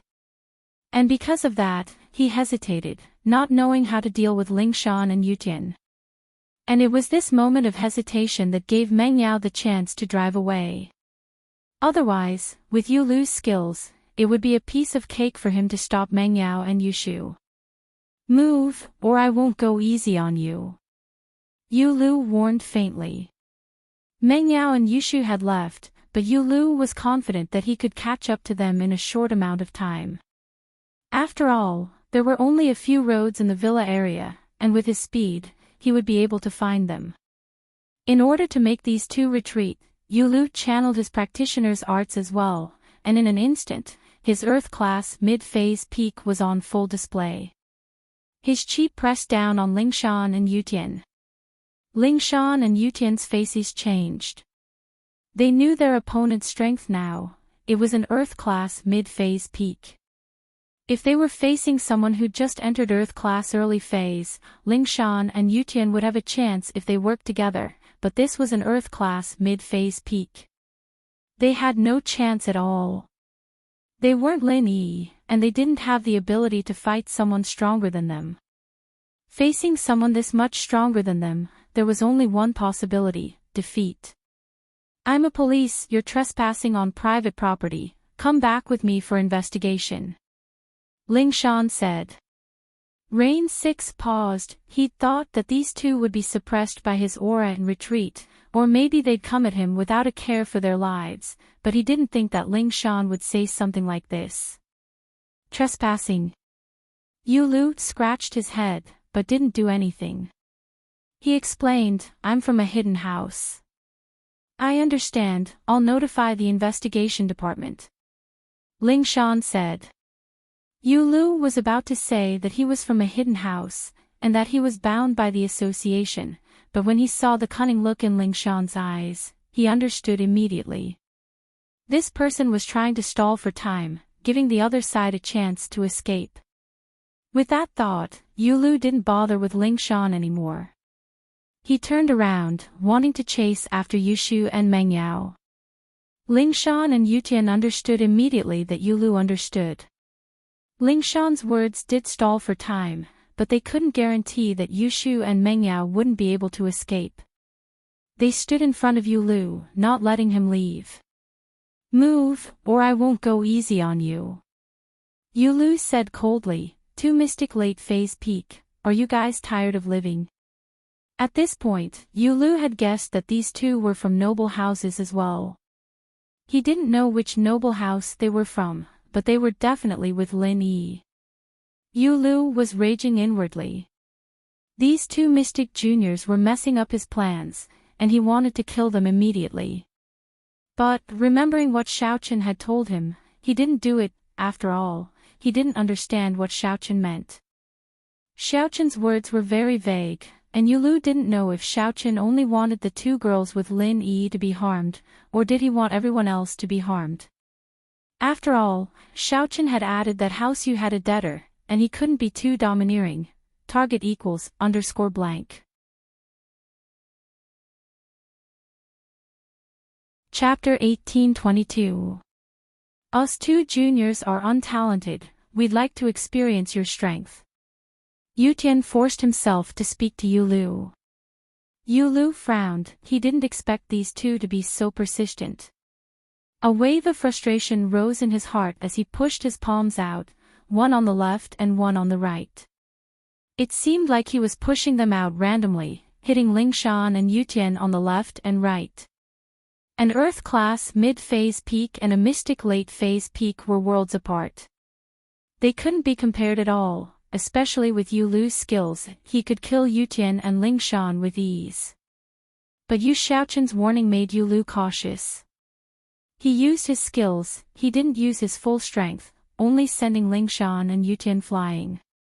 They wouldn't be heavily injured, but some light injuries were unavoidable. Lingshan and Yutian's bodies flew out, one on the left and one on the right. Both of them felt sorrow. They couldn't even take a single hit from Yulu. They didn't even see how Yulu did it, and they were already flying out. This meant that the difference in strength between the two was just too huge. Yutian and Lingshan's thoughts of risking their lives was a joke. If Yulu wanted to kill them, they'd be dead already. But, be it Yutian or Lingshan, they didn't know why Yulu would go easy on them. Looking at how aggressive he was when he came for Lin Yi, he didn't look like a merciful person at all, did he? But this was a question that would never be answered. After sending Lingshan and Yutian flying, Yulu disappeared into the night, chasing after Yushu and Mengyao. At this moment, Mengyao's jeep was parked quietly under an overpass. Mengyao, on the other hand, was carrying a huge pile of bags, waiting quietly under an overpass. Yushu was carrying Lin Yi on her back. The two of them ran with all their might in the dark night. The two knew that Yulu would definitely chase after them, so Mengyao abandoned the car. They changed to walking, although it was harder. But at least they wouldn't expose themselves easily. Phew. Mengyao was already out of breath. She didn't know where the energy came from, but she had 2 bags in her hands. He did not feel tired at all. Yushu, on the other hand, ran as fast as she could with Lin Yi on her back. In a dangerous situation, a person's potential was limitless. However, the potential of these 2 people was obviously stronger than that of a normal person. Sky Thunder Pig and General Weiwu, on the other hand, each carried more than 3 bags, but they ran very fast as well. This bit of weight seemed to be nothing to them. It was just that there was a limit to how much space they could carry on their bodies. Otherwise, it wouldn't be a problem to hand over the 2 bags in Mingyao's hands and choose Lin Yi. Yao Yao, how much longer do we have to run? I'm running out of energy. Yushu and Lin Yi had been running ever since they got off the overpass, and they'd already run 1,000 meters. Find a secluded place, at least one of those back alleys. Mengyao said. Your shield bro is dead meat if he gets caught. Oh, then Shu's full of energy again. Yushu gritted her teeth. Mengyao was a little speechless. This Shu, the moment she mentioned that Lin Yi was in danger, she'd go all out in her little universe. In front of them was an old building district. This was one of the earliest buildings in Songshan, but it was also the most dilapidated one. The buildings here were all decades old, and most of them were 3-story red brick houses. Because of the problems with the planning, they didn't consider things like roads, so there were only alleys between the buildings, and the alleys were all enclosed by the residents on the first floor, turning it into their own yard. Dirty, messy, and broken. This was Mengyao and Yushu's first impression. If it weren't for this escape, they wouldn't have come to a place like this no matter what. Perhaps they wouldn't come here for the rest of their lives, but Mengyao purposely chose this place today. First, there were more obstacles here. The boxes were narrow, and the front of the yard was filled with junk. It was easy to find a hiding spot. Second, cars couldn't enter this place, and the two left in their car. If Yulu didn't see them hiding in the parking lot under the overpass, he wouldn't have thought that they were in an alley like this. Let's rest for a bit, Mengyao said to Yushu, who was panting heavily. She really couldn't walk anymore. Okay. Yushu might have gone all out, but she was exhausted as well. Naturally, she agreed with Mingyao's suggestion. The two found a pile of junk in front of a house and hid behind it carefully. Yulu chased after them, walking on the rooftops and telephone poles. He could see the streets below, and as an Earth-class mid-phase peak, it was a piece of cake for him. Yulu was furious. If it weren't for Yutian and Ling Shan, he would have caught up to Mengyao and Yushu long ago. But now, he could only rely on his instincts to search the area. Finally, Yulu's eyes landed on the parking lot under the overpass. There weren't many cars in the parking lot at night, and if he looked carefully, he would be able to find Mingyao's jeep easily. The next moment, Yulu appeared beside the jeep. He touched the car's hood, a cold smile on his face. He leaped up again, jumping onto the overpass. A driver who was passing by suddenly saw someone appear on the bridgehead. He almost got into an accident, thinking that he'd seen a ghost. Yulu was observing the surrounding terrain. Since Mengyao and Yushu had abandoned the car and walked, Yulu was thinking, which path would he choose if he were in their shoes? Finally, Yulu's eyes landed on an area of old buildings not too far away from the overpass. He could see what was going on in the other streets and neighborhoods, but that area of old buildings was built in a complicated manner. The tallest one was a 3-story building, and there wasn't a single place where he could get a good view of the entire area. This was the place. Rain 6 set his sights on this area of old buildings. If there was someone following him, then Rain 6 would have chosen this area as well, since there were too many places to hide and adapt to the situation. A small alleyway was all it took to lose his pursuer. After making up his mind, Yulu walked quickly towards the old building area. Chapter 1823. Yao Yao, that Yulu won't come after us, will he? Yushu had a bad feeling about this, as if Yulu could come after them. I don't know. Mengyao looked at the closed doors of the houses, thinking how great it would be if they could hide in one of the houses. But she didn't know them, and even if they told her to hide in one of the houses, Mengyao wouldn't dare do it. After all, they weren't familiar with the place, and who knew if they had bad intentions. In the distance, a series of footsteps could be heard. It was especially clear in the empty alleyway, and Mengyao and Yushu's hearts jumped. At that moment, the hairs on the two's backs stood up. They were wondering if Yulu had followed them here. The footsteps were getting nearer and nearer, and Mengyao and Yushu subconsciously shrunk back. They were hiding behind a pile of junk, but if someone were to pass by, they'd still notice their silhouettes. Just as the person was about to pass by, the sound of coughing could be heard. It was the sound of an old woman coughing. Clearly, it was also the sound of the person who had come. Cough, cough. The cough made Mengyao and Yushu relax. Thank goodness it wasn't Yulu. Not long after, a short old lady pushed a cart and slowly walked over. However, the old lady walked very slowly. Her eyes seemed to be sizing up the ground as she walked. She was a scavenger, and her cart was filled with broken cardboard boxes, bottles, and scrap metal.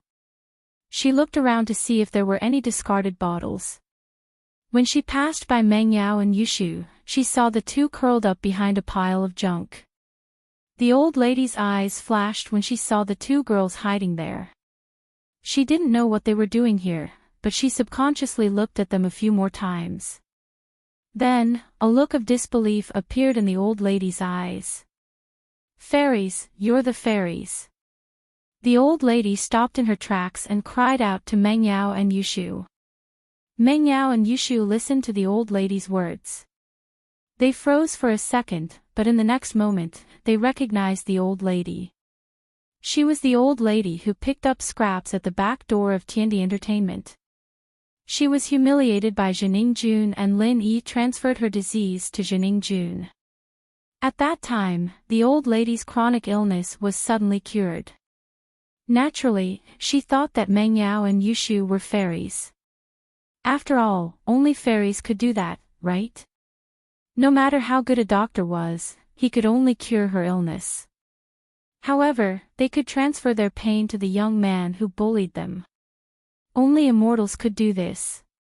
With that, the old lady put down the car and was about to kneel down to greet Meng Yao and Yushu. Being able to meet a goddess once was already a blessing for her ancestors. One could imagine how excited the old lady was to be able to meet a fairy for the second time. "Granny, we're not fairies." Meng Yao subconsciously stopped the old woman from kneeling down. After all, they couldn't accept the old woman's kowtow. "You must be fairies. If you're not fairies, how can you cure this old lady's chronic illness? And how can you transfer the disease to that evil man? Did you transfer it to that evil person?" asked the granny. Meng Yao didn't know how Lin Yi did it, and so she couldn't explain it. If it weren't for the fact that Lin Yi had so many miraculous abilities, she would have been surprised if it was the first time she saw something like this. "Two fairies. If you don't mind, you can come to my house. I want to donate all my savings over the years as incense money to you," said the old lady. "You're not willing to accept this old lady's kowtow from me, but if you don't mind, you can come to my house." She was a grateful old woman, and she'd been scavenging for a living all these years. Her disability made it hard for her to move around, and the things she could scavenge every day were limited. But now that her legs were more agile, her income had increased greatly. She could now go to places she couldn't go before, and it was only natural that she was grateful to Meng Yao and Yushu. Meng Yao and Yushu looked at each other.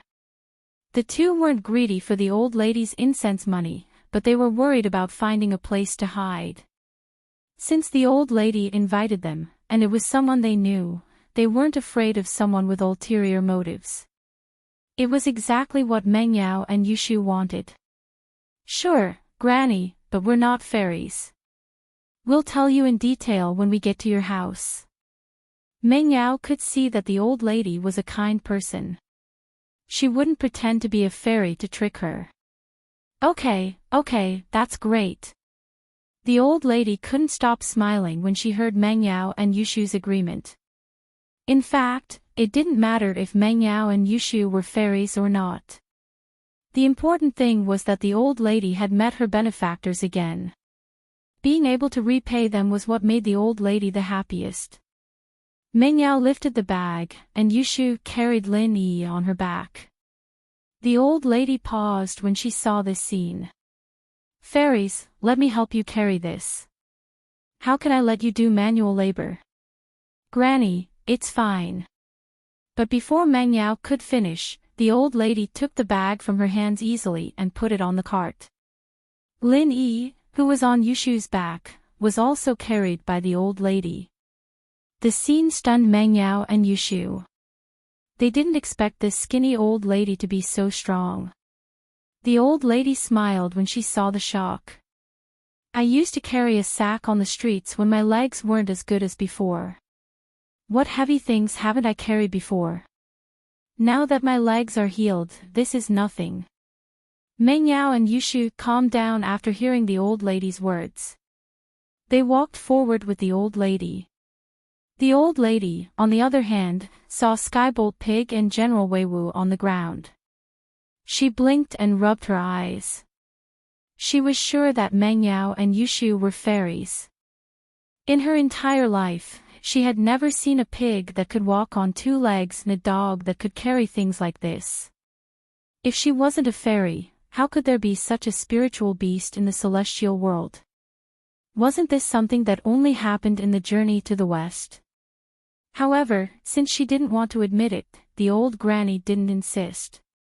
Perhaps she was a fairy who had descended to the mortal world and wanted to keep it a secret. The old grandma's house wasn't far from here, and it was also on the first floor. The old grandma opened the door and let Yushu and Mengyao in first, before closing the door behind them. To be continued. If you like this work, you are welcome to vote for me at Chidian. Your support is my greatest motivation. Chapter 1824. This is my house, and it's a bit messy. Please don't mind. The old lady said. Saint Hald, Grandma, we really aren't fairies. Besides, it's good enough that we have a place to stay. Mengyao smiled bitterly. She didn't know why, but the old lady was so sure that they were fairies.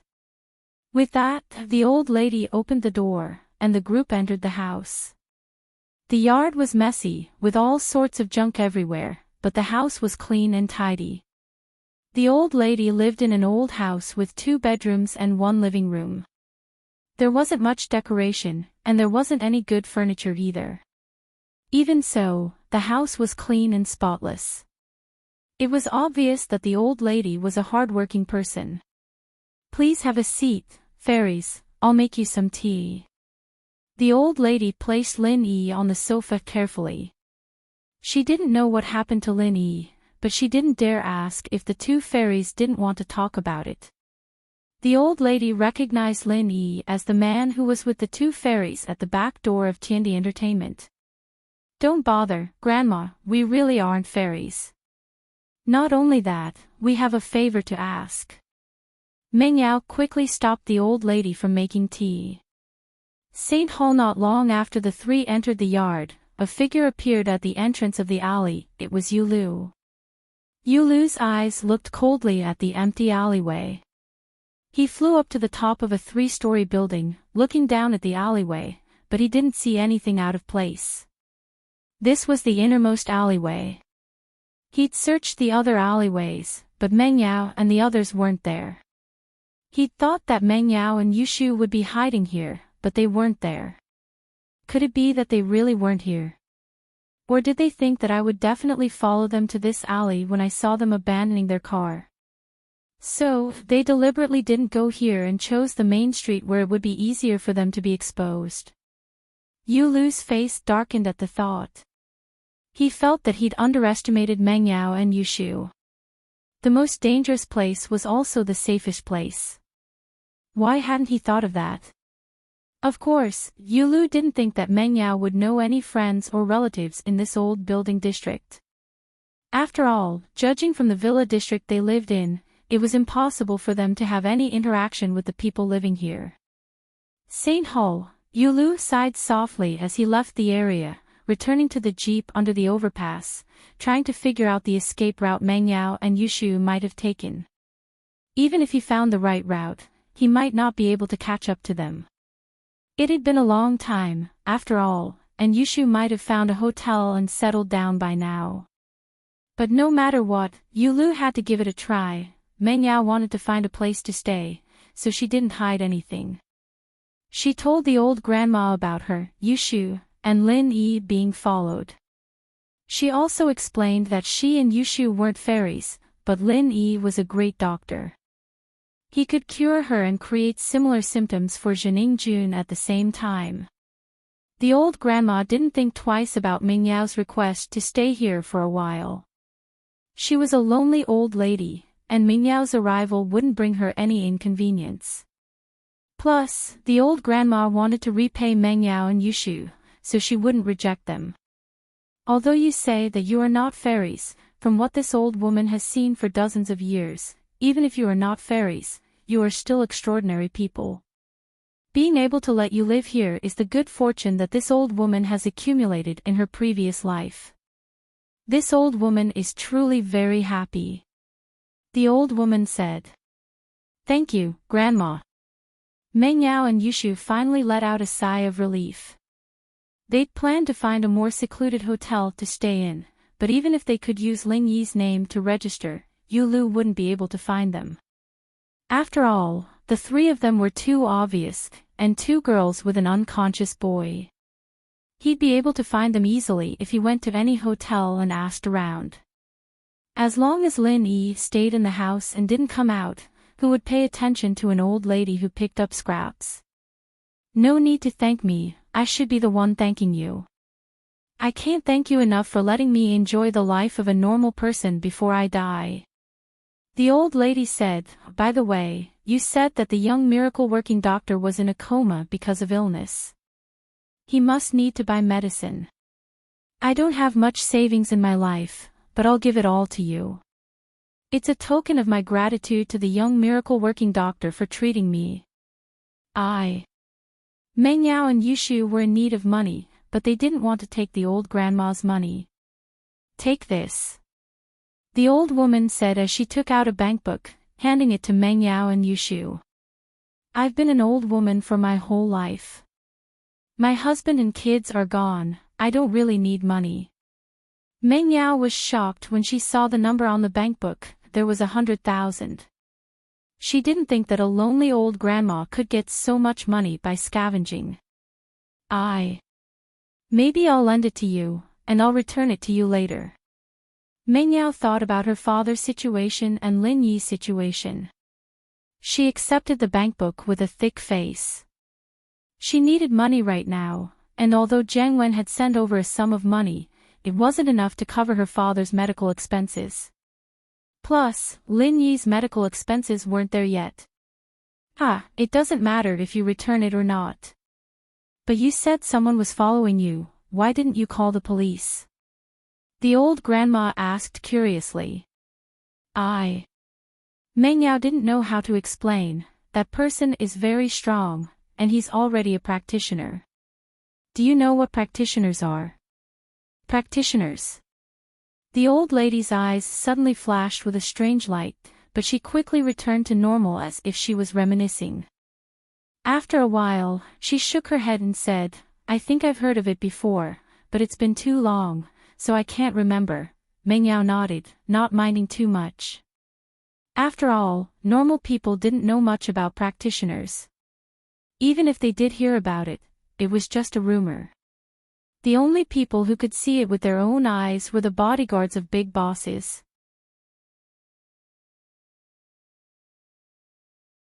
Chapter 1825. It was naturally impossible for an old lady who scavenged for scraps to know anything about cultivators. They're very powerful people, similar to the martial arts masters of the ancient times. Meng Yao smiled bitterly. These people's kung fu is very high, and they appear and disappear unpredictably, I understand now. So you've offended a martial arts master. The old lady nodded. Then we'll settle down here first. I'm just a scavenger, and no one will notice me. It's very safe here. Meng Yao nodded. Grandma, we'll go scavenge with you tomorrow. Meng Yao had decided that she had to do something. The money she had, along with the old lady's 100,000, was only enough to pay for her father's medical fees for a short period of time. If Lin Yi didn't wake up by then, she would have to continue paying for his medical fees to keep him alive. Although the hospital couldn't wake her father up, Lin Yi must have a way. She had to hold on until Lin Yi woke up, and she couldn't give up on treatment. Chapter 1840. Where would the money come from? Meng Yao had been thinking about this problem. She had thought about finding a place to work, but after you lose tracking, she knew that it was impossible. At least, she couldn't show her face in public. Scavenging with the old lady was Meng Yao's only choice. No one would have thought that the high and mighty miss of Pengzhan Industries would become a little girl who scavenged for scraps. Even Meng Yao herself didn't think that there would be a day where she would do this, let alone Yu Lu and the others. But from the moment Tang Yun made her decision and returned to the villa, Meng Yao's mind had changed. Miss. Without her father's halo, she was nothing. She couldn't even be compared to Tang Yun. So she didn't have any mental barriers following the old lady. She could rely on her own hands for Lin Yi and her father. There was nothing to be embarrassed about. Hee, there's no need. Just stay at home. I can handle it myself. I don't need to say much. I'll pay for the little miracle doctor's medical expenses every day. The old lady said with a smile, I've been picking up trash for decades. I'm experienced. Sanctuary. Grandma, the more people, the more we earn. Meng Yao said firmly. That's fine, but you two girls with delicate skin should wear masks. Otherwise, if someone sees you, they will be suspicious. The old lady hesitated for a moment and said. Meng Yao realized, to her surprise, that the old granny was actually very meticulous. She could think of details that even they couldn't. What kind of herbs do you need? I'll get them for you tonight. The old lady asked. Tekitara, the recipe is here. Meng Yao wanted to say that she wanted to go with the old grandma, but she was afraid of bumping into Yulu. After all, Yulu would be wandering around the area looking for them. Meng Yao said, Grandma, let General Weiwu go with you. He can protect you. It's already so late, I'm worried about you being alone. This old woman is also very famous in this area. Who would rob a ragpicker like me? The old lady smiled faintly, but seeing Meng Yao's insistence, she nodded and said, All right, I'll go with him. The General Weiwu you're talking about, is it this dog? Yes, General Weiwu, you go with Grandma to buy the medicine. Protect Grandma's safety, understand? Meng Yao ordered General Weiwu. Woof woof. General Weiwu nodded, indicating that it understood. On the other hand, the old lady was a little surprised when she saw General Weiwu. Such a smart dog surprised her. Although she saw that the dog was carrying a lot of baggage, she didn't pay much attention to it. Many animals were stronger than humans, but now that she looked at General Weiwu, she couldn't help but let out a huh. She was full of surprise. What's wrong? Meng Yao asked curiously. It's nothing, this dog is really smart. The old lady shook her head and said kindly to General Weiwu, Let's go, follow me to buy the medicine. Woof woof. General Weiwu immediately followed the old lady out of the room. After the old lady left the room, Meng Yao sighed deeply, Shoo, we're really lucky to have met the old lady. Otherwise, we wouldn't even have a place to stay. Yeah, Prophet Shu is really amazing.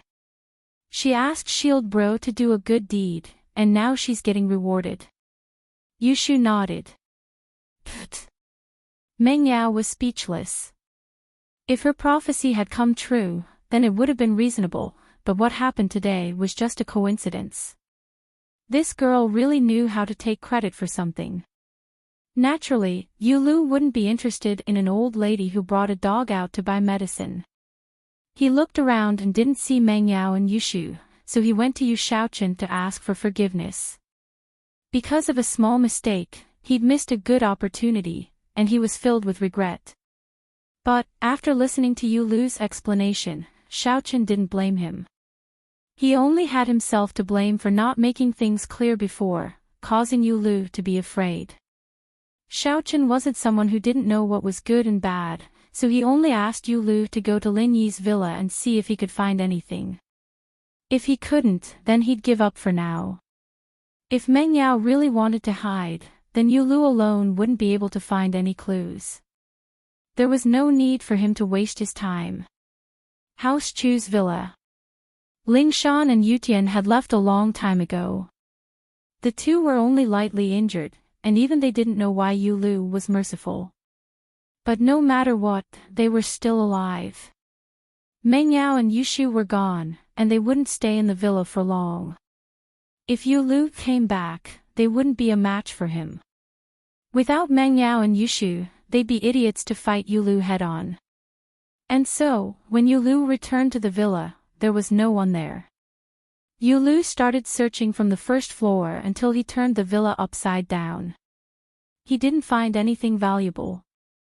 After finding nothing, Yulu left Songhan quietly and returned to the hidden house. Under the dim light, Meng Yao carefully sat in front of the stove, looking at the medicine in the pot. She'd followed Elder Zhang's instructions strictly, but what made her heart ache was that the medicine Lin Yi used cost more than 1,000 kuai. Target equals _blank.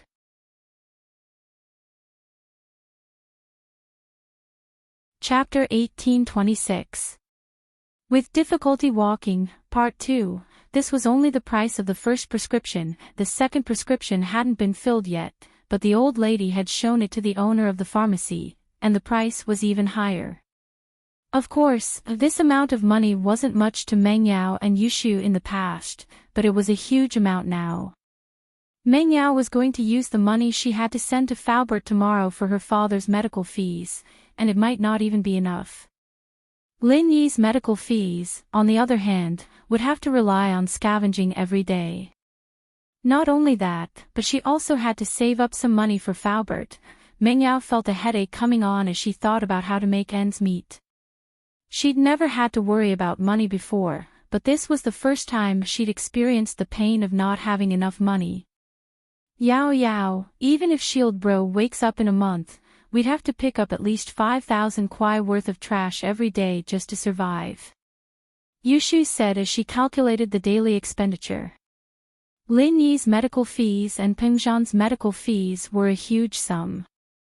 5,000. Meng Yao smiled bitterly. How was that even possible?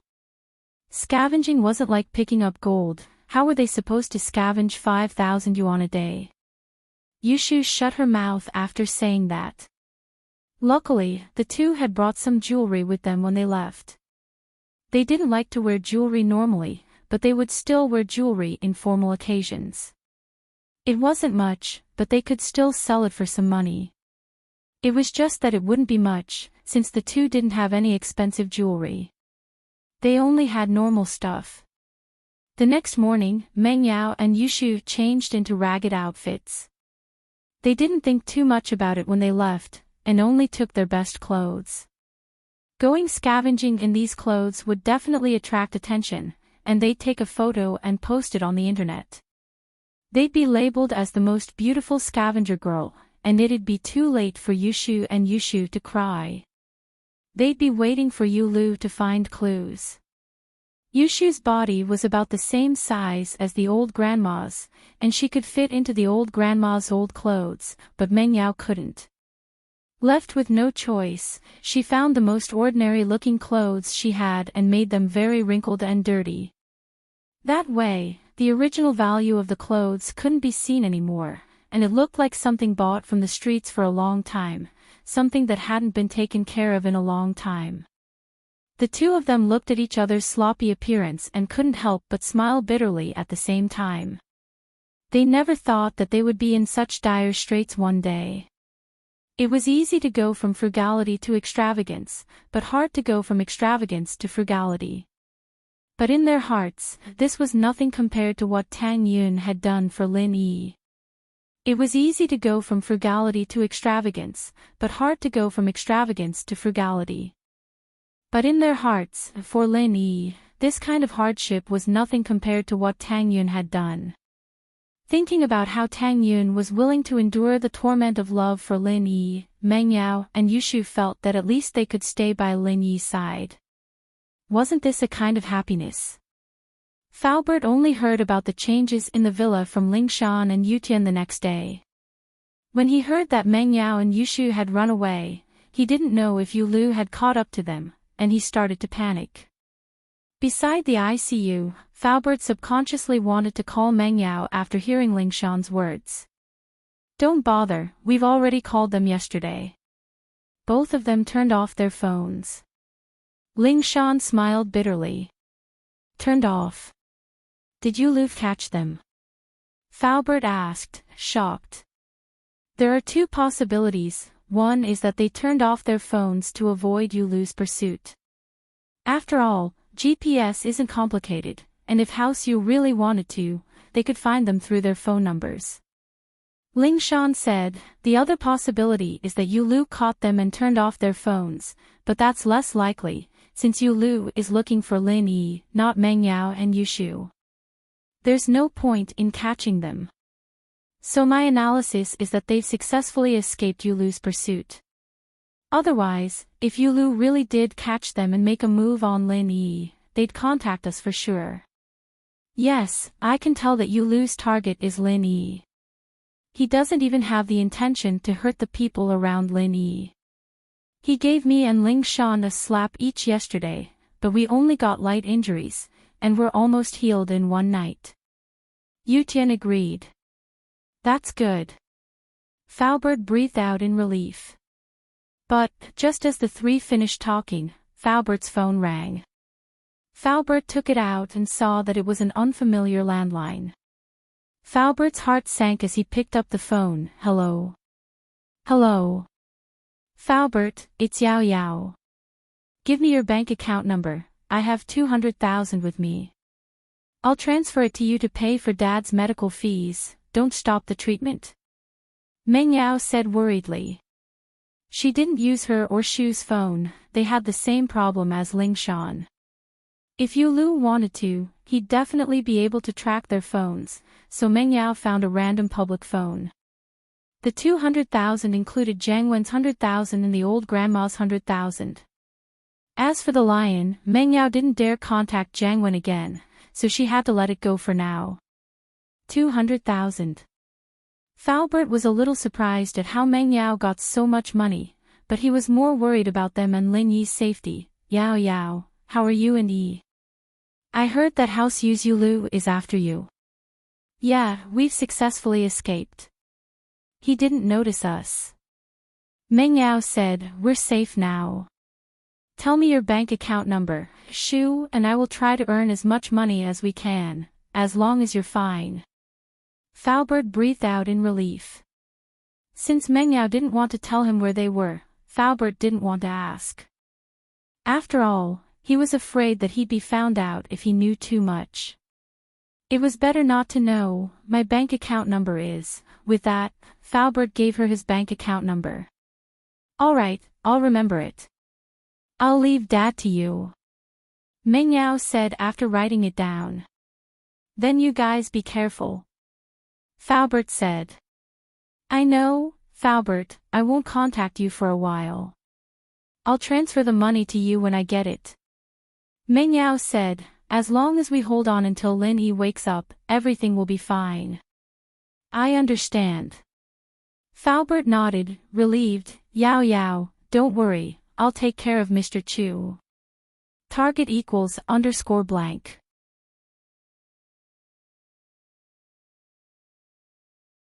Chapter 1827. Meng Yao and Yushu blushed when they heard Grandma's son's words. They used to throw their old clothes away, and they often forgot to take out the change inside, but they didn't feel bad about it. Grandma's son's words seemed to be mocking their old lifestyles.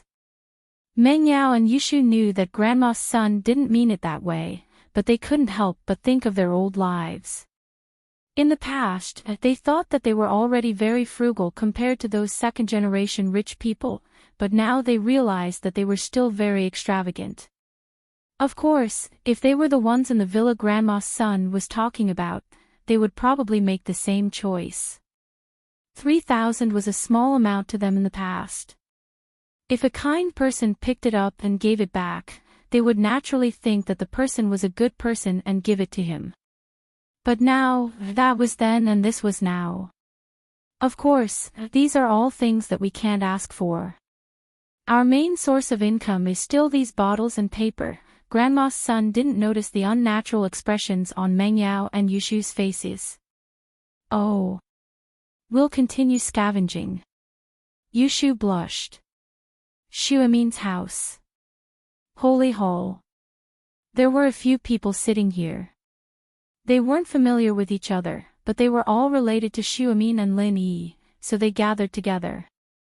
These people were Shuamin, Fatty Lai, Wu Qintian, Sun Jingyi, Ling Shan, and Yutian. Ling Shan and Yutian told Guan Shuamin, Fatty Lai, and the others about Lin Yi's predicament, hoping that they could think of a solution. But Yulu was from a hidden house, and none of the people here could go against a hidden house. Man, I wanted to talk to Dean Chin and ask him to waive Pingzhan's medical fees, but Xiang refused. Xuemin said with a bitter smile. Guan Xiaoxiang had already fought with Guan Xuemin because of the bankruptcy of Miracle Dr. Guan's medical company. Guan Xiaoxiang reminded Guan Xuemin not to be cheated, but in the end, all of Guan Xuemin's money went into Miracle Dr. Guan's medical company, but it still couldn't save the company from bankruptcy. Once the capital chain of a rapidly developing pharmaceutical company was broken, it would be like a building that would collapse in an instant. There would be no room for recovery. That was why Guan Xiaoxiang took it to heart. When he was young, he wanted to use Xuemin's name to start a pharmaceutical company, but he was never allowed to do so. This time, he was naturally unhappy with those related to Lin Yi. Holy Church, Pingzhan's medical fees were, of course, official business. Not a single cent could be deducted. This time, everyone came to Xuemin's house to discuss Pingzhan's medical fees. After all, when Fatty Lai's company was in crisis, these people basically took out their personal savings. Now, they didn't have any money to take out. Man, if I hadn't sold my company earlier, I wouldn't be in such a tight spot right now. Sun Jingyi sighed. How Sun had tacitly approved Sun Jingyi's freedom of love, so Sun Jingyi sold her company and returned to House Sunday. Now, Lin Yi was in trouble, and elder Sun froze Sun Jingyi's account, leaving Sun Jingyi with no money to use. Wu Qintian's old man, Wu Gonggao, was even more snobbish, and Qintian became penniless as well. As for House Song and House Qin, they didn't have any businesses, and their salaries couldn't afford Pingzhan's huge medical fees at all. It's all my fault. If I wasn't in a hurry to expand the factory, I wouldn't have ended up like this. Fatty Lai said, heartbroken. Forget it, this isn't the time to blame someone.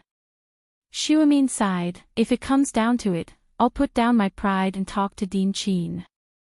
I don't need to deduct the medical fees, but can we postpone it for a while? As long as Lin Yi recovers, everything will be fine. Yeah, when boss recovers, we'll take back what we lost. Fatty Lai nodded. In the blink of an eye, a week had passed.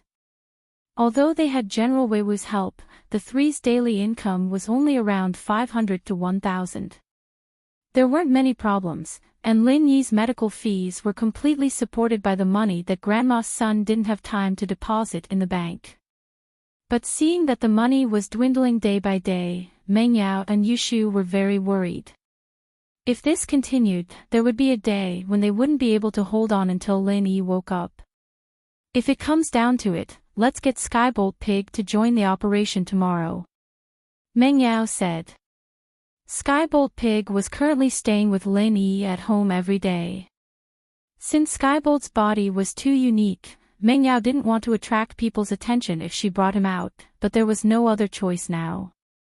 Skybolt Pig. Yushu suddenly had an idea. Skybolt Pig can look for treasures, right? Then, can he look for trash? Yeah. Meng Yao blinked at Yushu's words, but then said happily, how did I forget that? Skybolt Pig can look for treasures, so he can look for treasures in trash too, right? Skybolt Pig, come here. Yushu waved at Skybolt Pig. Skybolt Pig seemed to have heard the conversation between Meng Yao and Yushu, and he walked over unwillingly. Can you find something valuable in the trash? Don't say no. Yushu said to Skybolt Pig. Skybolt Pig was speechless. What was the point of asking if he couldn't say no? He could only nod, feeling wronged. All right then, pretend to be a dog tomorrow. I'll give you some furry clothes, and you'll help us look for treasures. Yushu said. Pretend to be a dog. Skybolt Pig shook his head at that. He was different from humans, and he was used to not wearing clothes. Wouldn't he die of heat if he wore furry clothes all of a sudden? I'm telling you, if you don't help us look for treasures, Shield Bro won't wake up, and no one will help you level up. You'll just have to fend for yourself. Yushu threatened. Skybolt Pig wasn't scared at all, and he nodded quickly after hearing Yushu's words. He'll pretend to be a dog then. I'll depend on your performance tomorrow. Yushu nodded, satisfied. In fact, Mengyao and Yushu didn't have much hope before Skybolt Pig joined the scavenger hunt.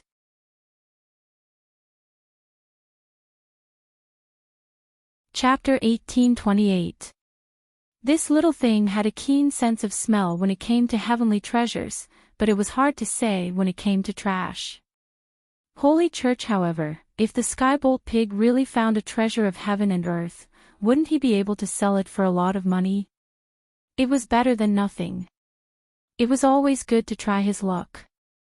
The next day, Mengyao, Yushu, and Grandma's son brought General Wei Wu and Skybolt Pig with them. Grandma's son already knew the best route every day, so she followed the same route almost every day.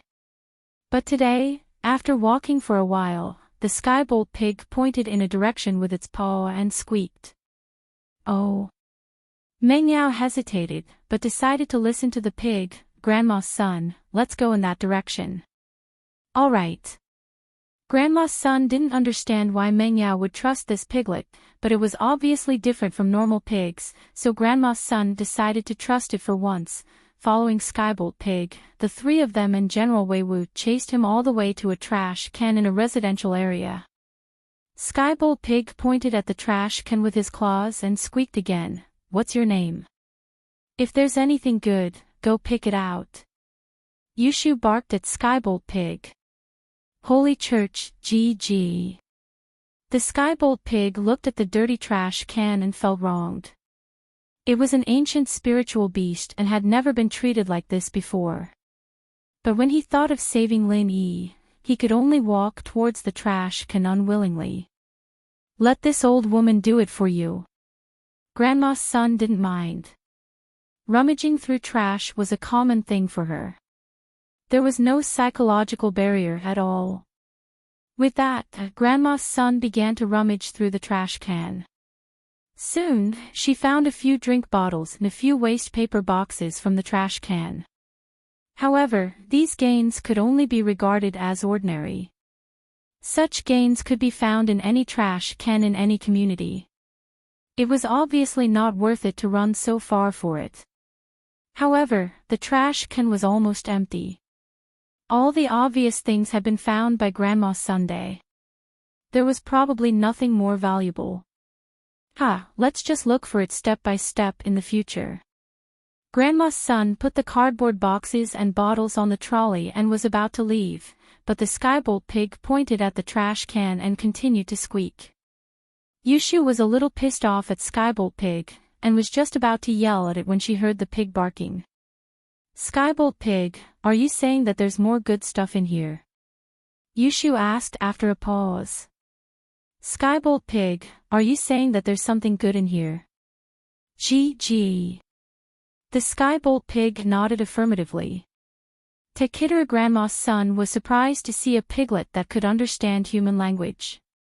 However, since it said that there were more, Grandma's son believed it this time. She carefully rummaged through the trash can again.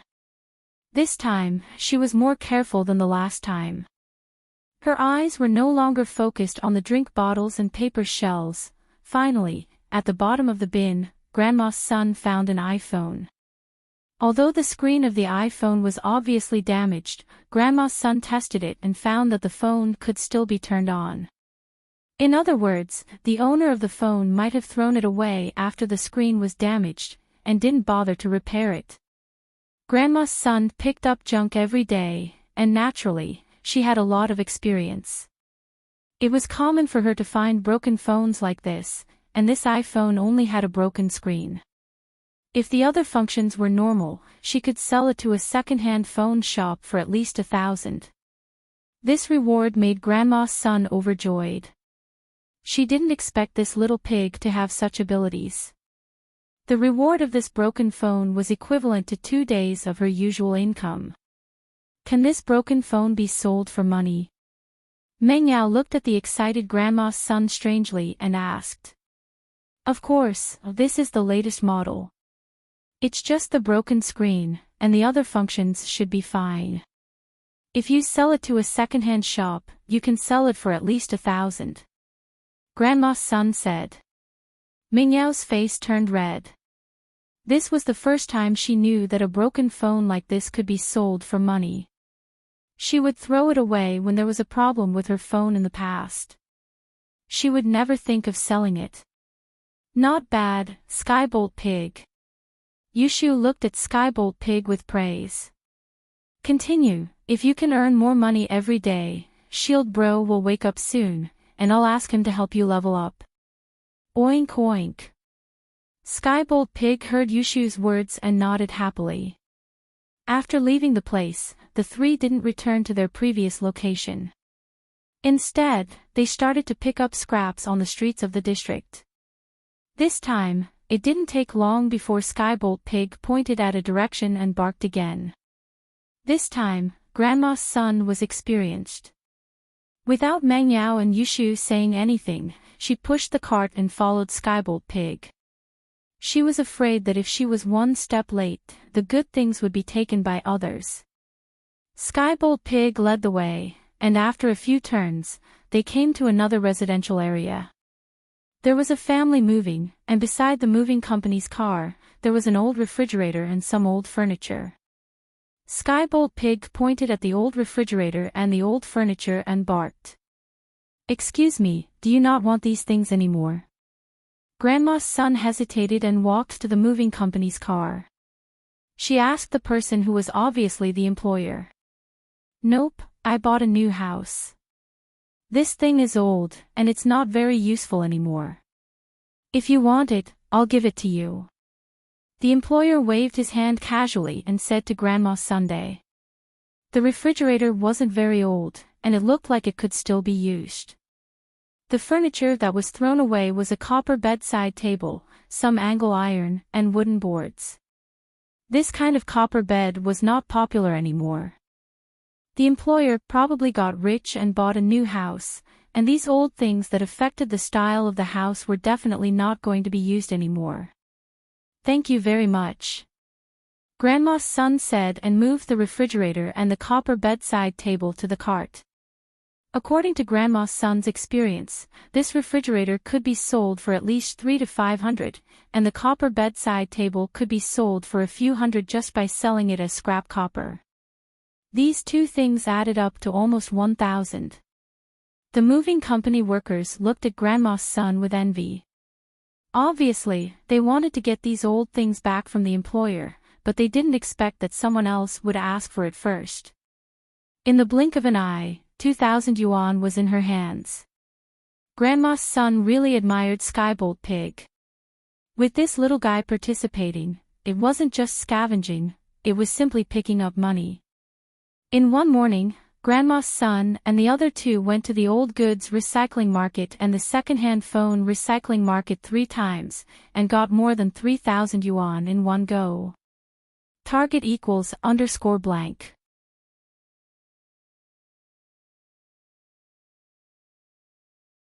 Chapter 1829. Please remember the domain name, or at Lin Yi's enemies were looking for Lin Yi. Even if Faubert was out in the open, no one would go after him. After all, Pingzhan was a cripple, and he could die at any moment. No practitioner would go after someone who was about to die. Besides, Pingzhan didn't have anything left anymore. There was no way a hidden house would do something like this without any benefits. It was a taboo for Earth-class masters to enter the common world, and attacking normal people was even more so. No one wanted to cross that line. After hanging up, Meng Yao, Yushu, and the old grandma went to a nearby bank and transferred the 100,000 from the old grandma and Zhang Wen to Faubert. Li Fu. When the money was transferred, the old lady glanced at the name on the money order and subconsciously read it out in her mind. Yes, it's Faubert's name. Have you heard of him, Grandma? Meng Yao nodded. No. The old grandma shook her head. It's a familiar feeling, but I don't know him, Grandma, so your surname is Sunday. I'll call you Grandma's son from now on. Meng Yao looked at the name on Grandma's son's bankbook and found out that her surname was Sunday. I think it's Sun. It's been so long, I don't really remember it. I got this name when I moved here, Grandma's son said. Meng Yao paused. She realized that Grandma's son always said that it was too long ago and she couldn't remember it. Maybe something happened to Grandma's son, and she forgot about it. Or she didn't want to talk about it. But Meng Yao wasn't a meddlesome person, so she didn't ask too much. After transferring the money to Faubert, the three left the bank and began their day of scavenging. The autumn sun was cruel. This was the meaning of the tiger of autumn. Under the hot sun, an old grandma brought two girls through the streets and alleys, searching through every trash can and every corner of the business district.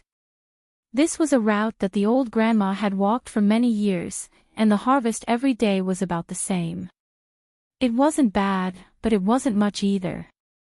At the end of the day, 200 to 300 yuan of income was already very good. It was a far cry from the 5,000 yuan that Xiao Shu expected. General Weiwu, other dogs have sensitive noses. You should help. Meng Yao saw that this wasn't going to work, so she started encouraging General Weiwu. Woof, woof. General Weiwu was a little troubled. He could teach a dog a lesson, or even a person a lesson, but picking up trash was something he'd never done before. He understood that Meng Yao was doing this for Lin Yi's sake, and so he started learning from Meng Yao and the others, going around the corners. With General Weiwu's help, they managed to pick up a lot of waste paper and beverage bottles from places that weren't easily discovered. However, these could only increase their income by tens of yuan. It was impossible for them to earn more than 1,000 yuan. The day passed quickly, and Meng Yao and Yushu realized that they only got 500 yuan today when they were counting their spoils. It was only a tenth of the 5,000 they needed. However, it was only 500 yuan, and Grandma's son was already very happy. According to her, on normal days, it was only a few dozen yuan. On holidays, it was no more than 300 yuan. Now that she had 500 yuan, it was already considered a lot. Meng Yao and Yushu were silent. They knew that picking up trash wasn't a profitable business, otherwise, everyone would have gone there already. After brewing Lin Yi's medicine, Lin Yi drank it, and Meng Yao and Shu sat opposite each other, troubled. Their future was bleak and bleak. This was the true portrayal of their current mood. 500 yuan wasn't even enough to buy medicine for Lin Yi, let alone Peng Zhan's medical fees. Shu. Why don't we go to Yun Yun's house tomorrow and borrow some money? Meng Yao really didn't have a choice, but she knew that Mrs. Tang had a lot of money. She believed that Mrs. Tang would borrow money to buy medicine for Lin Yi. Yeah, that's the only way. Yushu nodded. However, what they didn't know was that Mrs. Tang had already been taken away by the people from the Snow Valley. First, Tang Yun was worried about her parents who were far away in Songshan, and second, she was afraid that her parents would say something to Lin Yi, making her waste her effort to give Lin Yi the forgetful grass. So, the next day, when Meng Yao and Yushu came to Tang Yun's house, they found that Tang Yun's house was empty. According to the neighbors, there was no one there since a few days ago. At this point, Meng Yao and Yushu could roughly guess Tang Yun's intention, but the problem was that they didn't have Shuaigu's contact information. According to Shuaigu, after Tang Yun stayed there, it meant that they wouldn't be in contact with each other. Naturally, they wouldn't give them any contact information. Mrs. Tang couldn't be helped, and Yun Yun and Xiao Xiao couldn't be contacted. Meng Yao and Yushu could only rely on Old Lin. But, while Old Lin had his own herb garden and most of the ingredients were there, Peng Zhan's medical fees were still nowhere to be found. Old Lin's herbs were barely enough to sustain Lin Yi's medicine, and Peng Zhan's medical fees were nowhere to be found. Furthermore, the West Star Mountain Village did not have express deliveries, and old Lin could not leave the West Star Mountain Village. It was a very troublesome matter to send the medicinal herbs to a courier company in a nearby town. By the time the medicinal herbs were sent out, it would be too late. Distant water could not put out a nearby fire. Helpless, Meng Yao and Yushu could only continue to scavenge with Grandma Sunday. But after 2 days of scavenging, Meng Yao and Yushu realized that there were many competitors in this line of work. Other than them, there were also other scavengers, and in this line of work, it was all about eyes and hands. It didn't matter who saw it first, the important thing was who got it first. According to Grandma's son, there were different rules for scavenging in every city, and Song's Han was the same. She had been following this rule for many years, so even if her legs weren't nimble before, she had trained her eyes and hands to be quick. And because of this, after she recovered, her scavenging speed was even faster, obviously faster than the other scavengers, and so her daily harvest was not bad. Actually, just relying on these waste paper and bottles every day isn't the most profitable. Grandma's son said. Sometimes you can put some in the trash in the residential area, and you can pick up some old furniture and appliances. These are the most profitable. Sometimes, in some rich people's areas, you can find some change in the discarded clothes. It's not much, but sometimes it's at most a few hundred yuan. There was once, in front of a villa, I found 3,000 yuan in a leather jacket, and when I went to the villa to return the money, the villa's housekeeper only said thank you, and let me leave. For the latest chapters, please log on. It's a pleasure to read, and I recommend you bookmark it.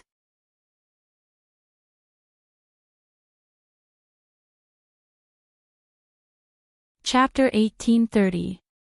Chapter 1842, Skybolt Pig's Treasure Hunt, Part 1, Meng Yao and Yushu blushed when they heard Grandma's son's words. They used to throw their old clothes away, and they often forgot to take out the change inside, but they didn't feel bad about throwing them away. Grandma's son's words seemed to be mocking their old lifestyles. Meng Yao and Yushu knew that Grandma's son didn't mean it like that, but they couldn't help but think about their old lives. In the past, they thought that they were already very thrifty compared to some rich second generations who lived a luxurious life, but now they found that they were still very extravagant. Of course, if they were the people in the villa that Grandma's son had mentioned, they might have made the same choice. 3,000 was a small amount to them in the past. If someone kind enough picked it up and gave it back, they would naturally think that the person was a good person and give it to him. But now, that was then and this was now. Of course, these are all things that we can't ask for. Our main source of income is still these waste paper and bottles. Grandma's son didn't notice the unnatural expression on Meng Yao and Yushu's faces. Oh. Let's continue to scavenge. Yushu blushed. Guan Shuamin's house. There were a few people sitting here. They weren't familiar with each other, but they were all related to Guan Shuamin and Lin Yi, so they gathered together. These people were Guan Shuamin, Fatty Lai, Wu Qintian, Sun Jingyi, Ling Shan, and Yutian.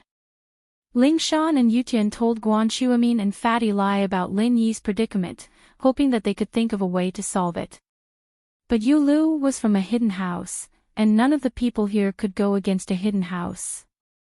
Man, I wanted to talk to Dean Qin and ask him to waive Pingzhan's medical fees, but Xiang turned me down. Shuamin said with a bitter smile. Guan Xiaoxiang had already fought with Guan Shuamin because of the bankruptcy of Miracle Dr. Guan's medical company.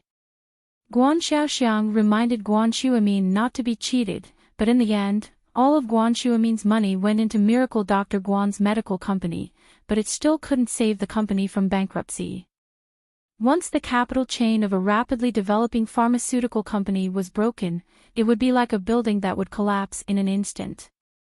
There would be no room for recovery. That was why Guan Xiaoxiang took it to heart.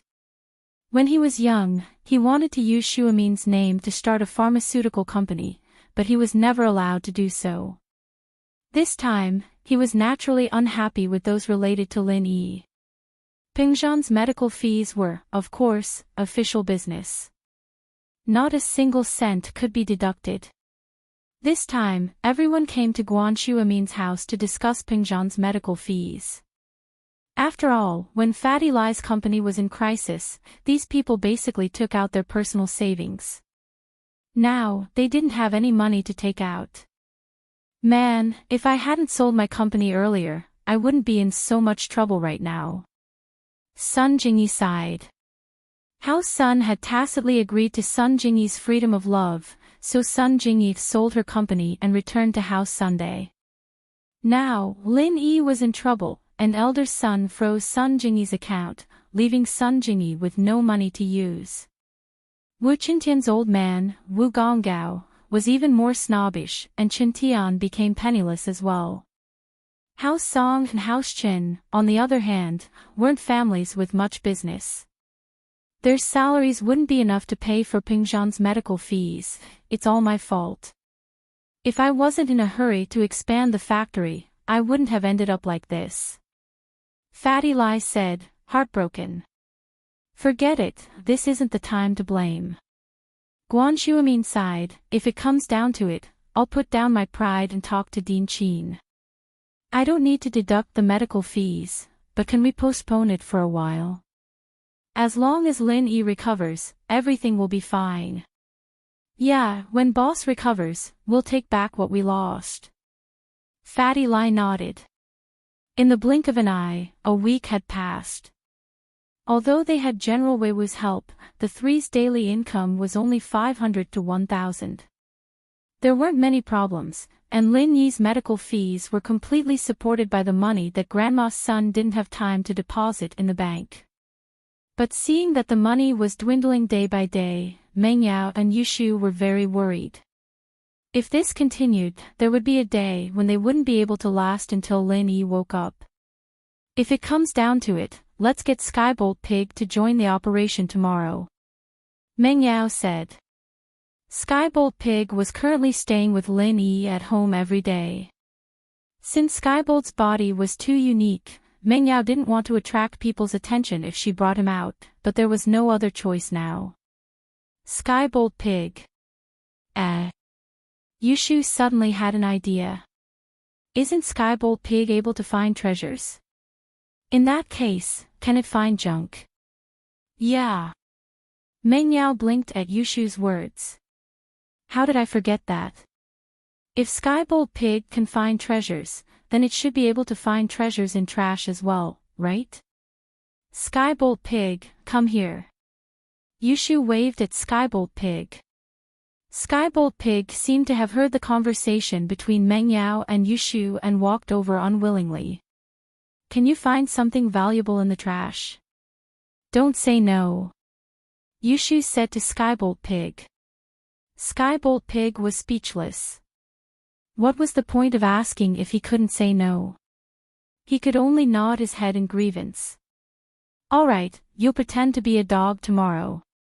I'll give you some furry clothes, and you'll help us search for treasures. Yushu said. Disguise as a dog. The Skybolt Pig immediately shook its head. It was different from humans. It was used to not wearing clothes. If it suddenly wore furry clothes, wouldn't it die from the heat? I'm telling you, Shield Bro won't wake up if you don't help with the treasure hunt. No one's going to help you level up in the future. You'll be on your own. Yushu threatened. Skybolt Pig wasn't scared at all. After hearing Yushu's words, he quickly nodded in agreement. Let's pretend to be a dog then. We'll see how you perform tomorrow. Yushu nodded in satisfaction. In actuality, Meng Yao and Yushu didn't have much hope before Skybolt Pig joined the scavenger hunt.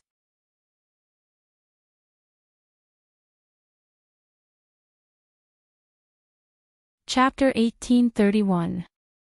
This little thing had a sharp nose for treasures, but it was hard to say when it came to trash. Please remember, but if Skybolt Pig really did find a treasure, wouldn't he be able to sell it for a lot of money? It was better than nothing. It was always good to try his luck. The next day, Meng Yao, Yushu, and Grandma's son brought General Wei Wu and Skybolt Pig with them. Grandma's son already knew the best route every day, so she followed the same route almost every day. But today, after walking for a short while, the Skybolt Pig pointed in a direction with its paw and squeaked. Oh. Meng Yao hesitated, but decided to listen to Skybolt Pig. Grandma's son, let's go in that direction. Okay. Grandma's son was puzzled as well. Why would Meng Yao trust this pig?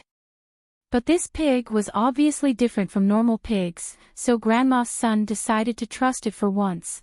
With Skybolt Pig, the three of them and General Wei Wu chased it to a trash can. Skybolt Pig pointed at the trash can with his paw and squeaked again. What are you squeaking for? If there's anything good, go take it out. Yushu yelled at Skybolt Pig. Squeak, squeak. Skybolt Pig looked at the dirty trash can, feeling wronged. He was an ancient spiritual beast, he had never been treated like this before. But, he had to save Lin Yi, so he walked towards the trash can unwillingly. Let me do it for you. Grandma's son didn't mind. Digging through trash was a common thing for her. She didn't have any psychological barriers at all. With that, Grandma's son began to rummage through the trash can. Soon, she found a few drink bottles and a few waste paper boxes from the trash can. However, these gains could only be regarded as ordinary. You could find something like this in any trash can, and it wasn't worth it to go this far. But the trash can was almost bottom. Grandma's son had already found all the obvious stuff. There probably wasn't anything valuable left. Let's just look for it step by step in the future. Grandma's son put the cardboard boxes and bottles on the trolley and was about to leave, but the Skybolt Pig pointed at the trash can and continued to squeak. At first, Yushu was a little annoyed at Skybolt Pig for finding so little stuff in the trash. Just as he was about to reprimand it, he heard that it was still barking. He was taken aback and asked, Skybolt Pig, are you saying that there's something good in there? Gee. The Skybolt Pig nodded affirmatively. Grandma's son was surprised to see a pig that could understand human language. However, since it said there were more, Grandma's son believed it this time. Once again, she carefully rummaged through the trash can. This time, she was more careful than the last time. Her eyes were no longer focused on the beverage bottles and paper shells. Finally, at the bottom of the bin, Grandma's son found an iPhone. However, on the screen of the iPhone, it was obviously damaged, but Grandma's son tested it and found that the phone could still be turned on. In other words, the owner of the phone might have been injured after the phone screen was damaged. He just threw it away and didn't bother to repair it. Grandma's son picked up junk every day, so naturally, she had a lot of experience. It was common for her to pick up broken phones like this. This iPhone only had a broken screen. If the other functions were normal, she could sell it to a second-hand phone shop for at least 1,000. This reward made Grandma's son overjoyed. She didn't expect this little pig to have such abilities. The reward of this broken phone was equivalent to 2 days of her usual income. This broken phone, can you sell it for money? Meng Yao looked at the excited Grandma's son strangely. Of course, this iPhone is the latest model. It's just a broken screen. The other functions should be fine. If you sell it to a second-hand shop, you can sell it for at least 1,000. Grandma's son said. Meng Yao's face reddened. This was the first time she knew that a broken phone like this could be sold for money. She would throw it away when there was a problem with her phone in the past. She would never think of selling it. Not bad, Skybolt Pig. Yushu looked at Skybolt Pig with praise. Keep it up. If you can earn more money every day, Shield Bro will wake up sooner. I'll ask him to help you level up. Oink, oink. Skybolt Pig heard Yushu's words and nodded happily. After leaving the place, the three didn't return to their previous location. Instead, they started to pick up scraps on the streets. This time, it didn't take long before Skybolt Pig pointed at a direction and barked again. This time, Grandma's son was experienced. She didn't need Meng Yao and Yushu to say anything. She pushed the cart and followed Skybolt Pig. She was afraid that if she was late, someone else would get the good stuff first. The Skybolt Pig led the way, and after a few twists and turns, they arrived at another residential area. A family was moving, and beside the moving company's car, there was an old-fashioned refrigerator and some old furniture. Skybolt Pig pointed at the old fridge and the old furniture and barked. "Excuse me, do you not want this thing anymore?" Grandma's son hesitated for a while and walked to the moving car. She asked the person who was obviously the employer. "I don't want it anymore. I bought a new house. This thing is old and not very useful anymore. If you want it, I'll give it to you." The employer waved his hand casually and said to Grandma Sunday. The fridge wasn't very old. It looked like it could still be used. The furniture that was thrown away was a copper bedside table, some angle iron, and wooden boards. This kind of copper bed was not popular anymore. The employer must have gotten rich and bought a new house. These old things that affected the style of the house were definitely not going to be used anymore. "Thank you very much," Grandma's son said and moved the fridge and the copper bedside table to the cart. According to Grandma's son's experience, the fridge could be sold for at least 300 to 500, and the copper bedside table could be sold for a few hundred just by selling it as scrap copper. Adding these two things together, it was almost 1,000. The moving company worker looked at Grandma's son with envy. Obviously, they wanted to get these old things back from the employer, but they didn't expect someone else to ask for it first. In the blink of an eye, 2,000 was in her hands. Grandma's son really admired Skybolt Pig. With this little guy's participation, how was this scavenging? It was simply picking up money. In one morning, Grandma's son and the other two went to the old goods recycling market and the second-hand phone recycling market 3 times. They got more than 3,000 in one go.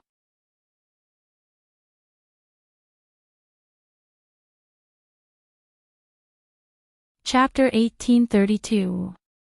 Recovering his senses in the afternoon, Skybolt Pig showed off his prowess.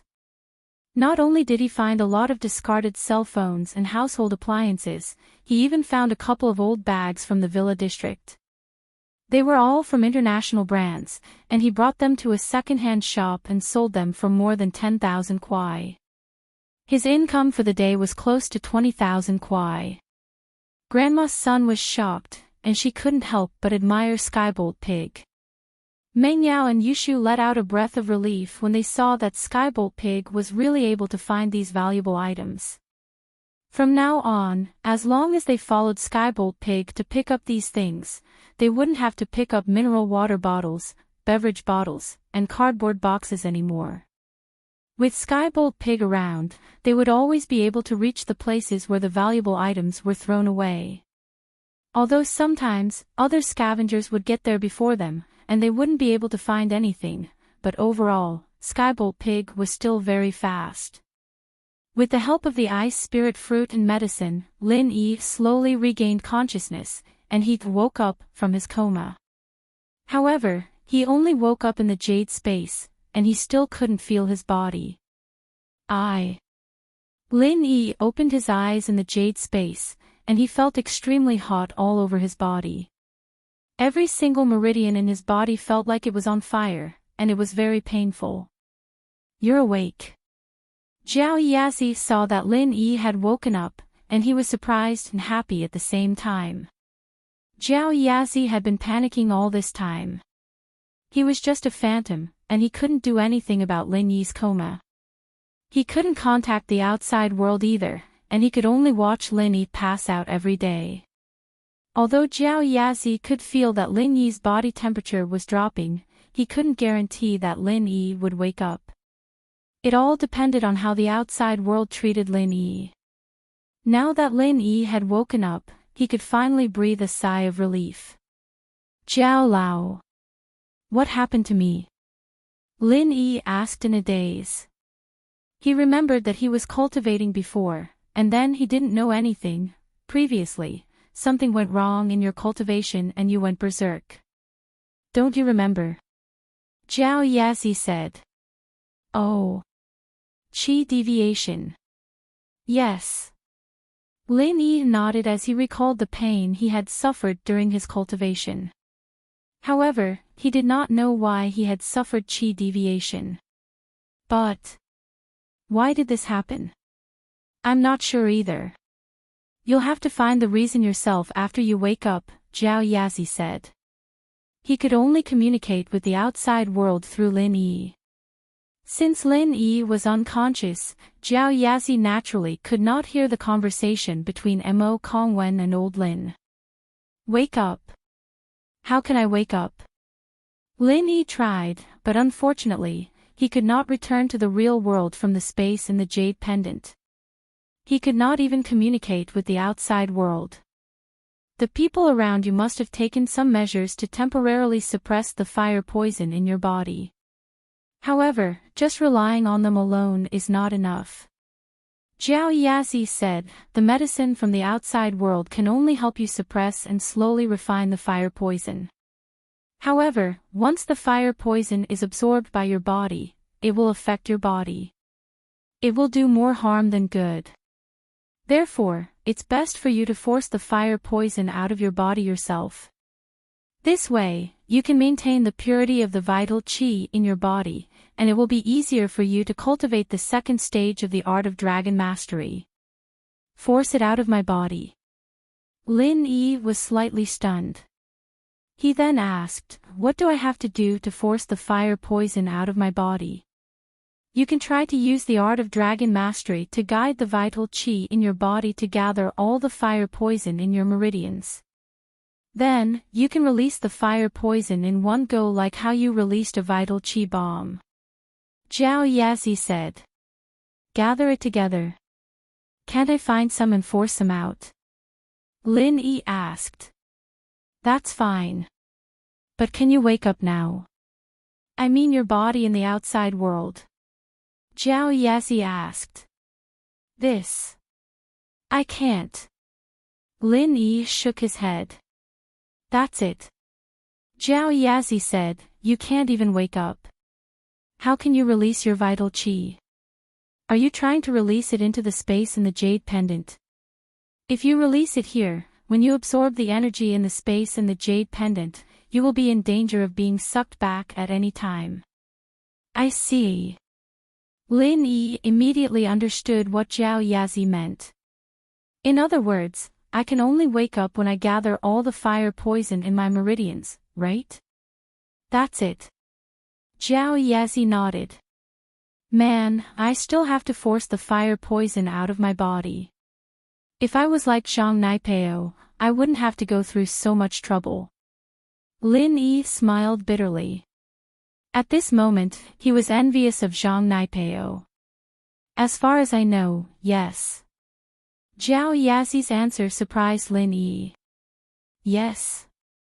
Lin Yi was shocked. But I can't do it now. But in my memory, you should be able to do it. Maybe you can do it in the future, but I might have remembered wrongly and mixed up the mantra in the chrysanthemum treasured book. Jiao Yazi shook his head. My memory isn't unlocked. I only have a vague impression. All right. Lin Yi heard Jiao Yazi's words and felt disappointed.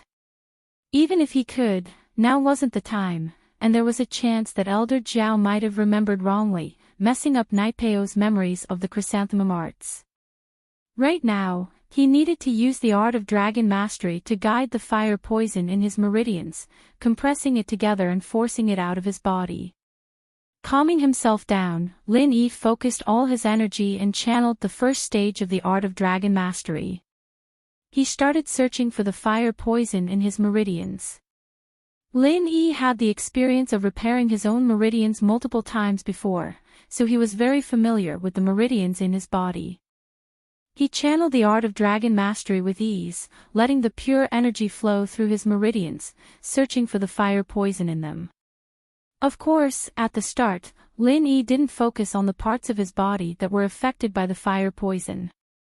Instead, he focused on his hands and feet, where there were fewer meridians. With fewer meridians, the fire poison would be less. Even if something went wrong, it wouldn't cause too much damage. Lin Yi carefully channeled the qi through his right arm and finally found the fire poison in his meridians. Strictly speaking, this fire poison was a mutated fire qi. It was mutated from Lin Yi's universal qi, but Lin Yi's art of dragon mastery was like a one-way converter. He could convert his universal qi into other kinds of qi, but he couldn't convert other kinds of qi into his own universal qi.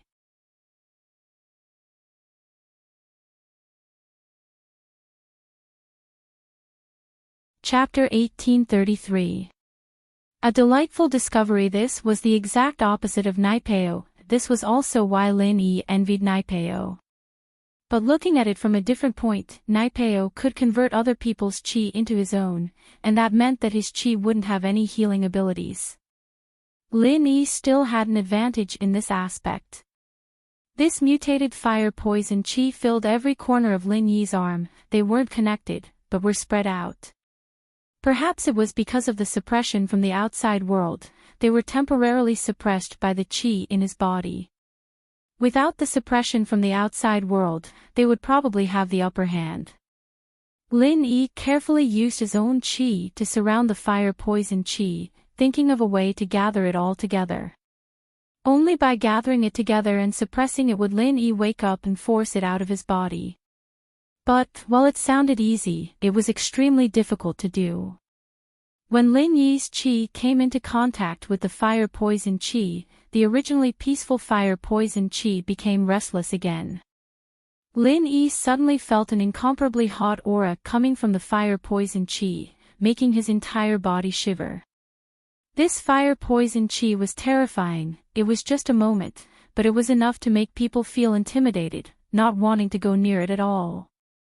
As expected, going mad was the biggest obstacle in the path of martial arts.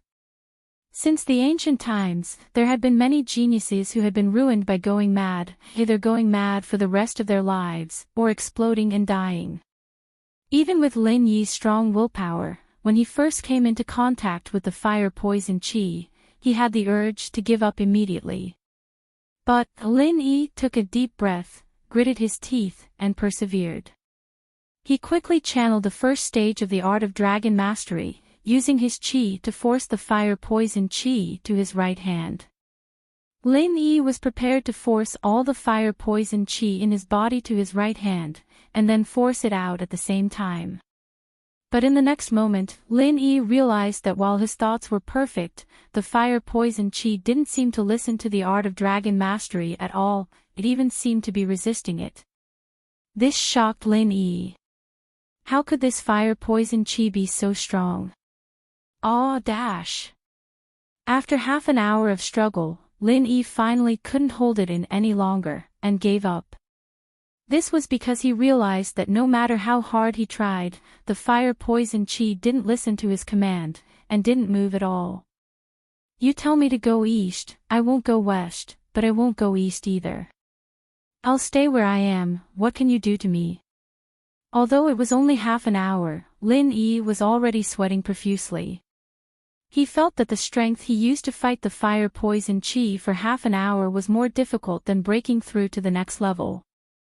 Jiao Lao, I can't do it anymore. The fire poison qi doesn't listen to me at all. I can't force them together. Lin Yi smiled bitterly and said to Jiao Lao. That's right, if it listened to you, then it would be strange. Jiao Yazi listened to Lin Yi's words, but nodded as if it was a matter of course. Ha! Lin Yi's eyes widened, and he said in surprise, "What do you mean? Isn't this what you want me to do?" "I did ask you to do this, but when did I say that you should use the first stage of the Art of Dragon Mastery to drive away the fire poison chi?" Zhao Yazi asked. "If I don't use the first stage, then use the second stage," Lin Yi retorted confidently. "It's because I trained in the second stage that I went crazy. Wouldn't I be looking for death if I still used the second stage? Didn't you already lose control? Furthermore, the people in the outside world must have given you the antidote to suppress your chi deviation. You have already passed the second stage of body tempering and the early stage of foundation establishment. You won't suffer chi deviation anymore. At least, you won't suffer chi deviation for the same reason." Zhao Yazi explained, "This fire poison chi is caused by the chi deviation when you cultivated the second stage of the Art of Dragon Mastery. You want to use the first stage of the Art of Dragon Mastery to drive it away. It's impossible even if you think about it." Lin Yi wiped the sweat off his forehead, a little embarrassed. Indeed, he didn't think of this before. The fire poison was caused by the second stage of the Art of Dragon Mastery. Why would it be afraid of the first stage of the Art of Dragon Mastery? No wonder it wasn't afraid, and even had a faint intention to resist. He used the wrong method.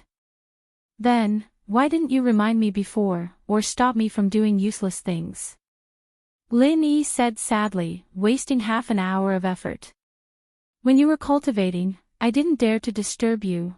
I was afraid that if I reminded you, you would lose control again, and the loss would outweigh the gain," Zhao Yazi said seriously. Lin Yi was speechless. In the past when he was cultivating normally, Zhao Yazi often talked to him, but now he was afraid.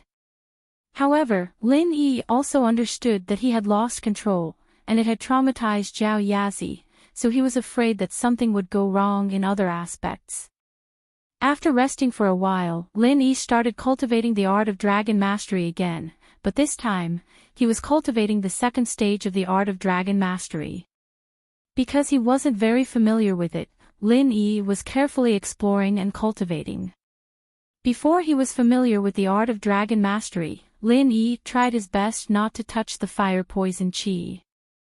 As for the fire poison chi, Lin Yi didn't touch them, so they naturally didn't care what Lin Yi was doing. About a day later, Lin Yi had completely mastered the second stage of the Art of Dragon Mastery. It couldn't be said to be a small achievement, but at least he could use it freely. And Lin Yi didn't plan to make any progress in cultivation before the fire poison was expelled. Slowly, Lin Yi began to try to use the second stage of the Art of Dragon Mastery to guide the chi in his body to wrap around the fire poison chi. And at this moment, something happened that shocked Lin Yi. The fire poison that had been so arrogant, after encountering the pure energy of the second stage of the Art of Dragon Mastery, became fearful and fearful. It was no longer as arrogant as before. Feeling this scene, Lin Yi was immediately overjoyed, but also a little embarrassed. If he had done this earlier, the previous half an hour of effort would not have been wasted. The fire poison chi, under the guidance of the second stage of the Art of Dragon Mastery, was wrapped by Lin Yi's chi.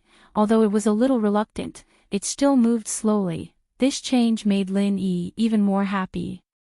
Although the fire poison moved very slowly, it was a good thing that it could move. It seemed that although the fire poison was a mutation of the second stage of the Art of Dragon Mastery, it was still unable to resist the real second stage of the chi. You're tuning into the LoveLore Library YouTube channel. We're so grateful for your support, and don't forget to subscribe to join us on this incredible journey through captivating stories. Your generosity through donations truly makes a world of difference, as it's the primary source of revenue that allows me to expand and enhance this channel for you. Thank you from the bottom of my heart for being a part of this adventure.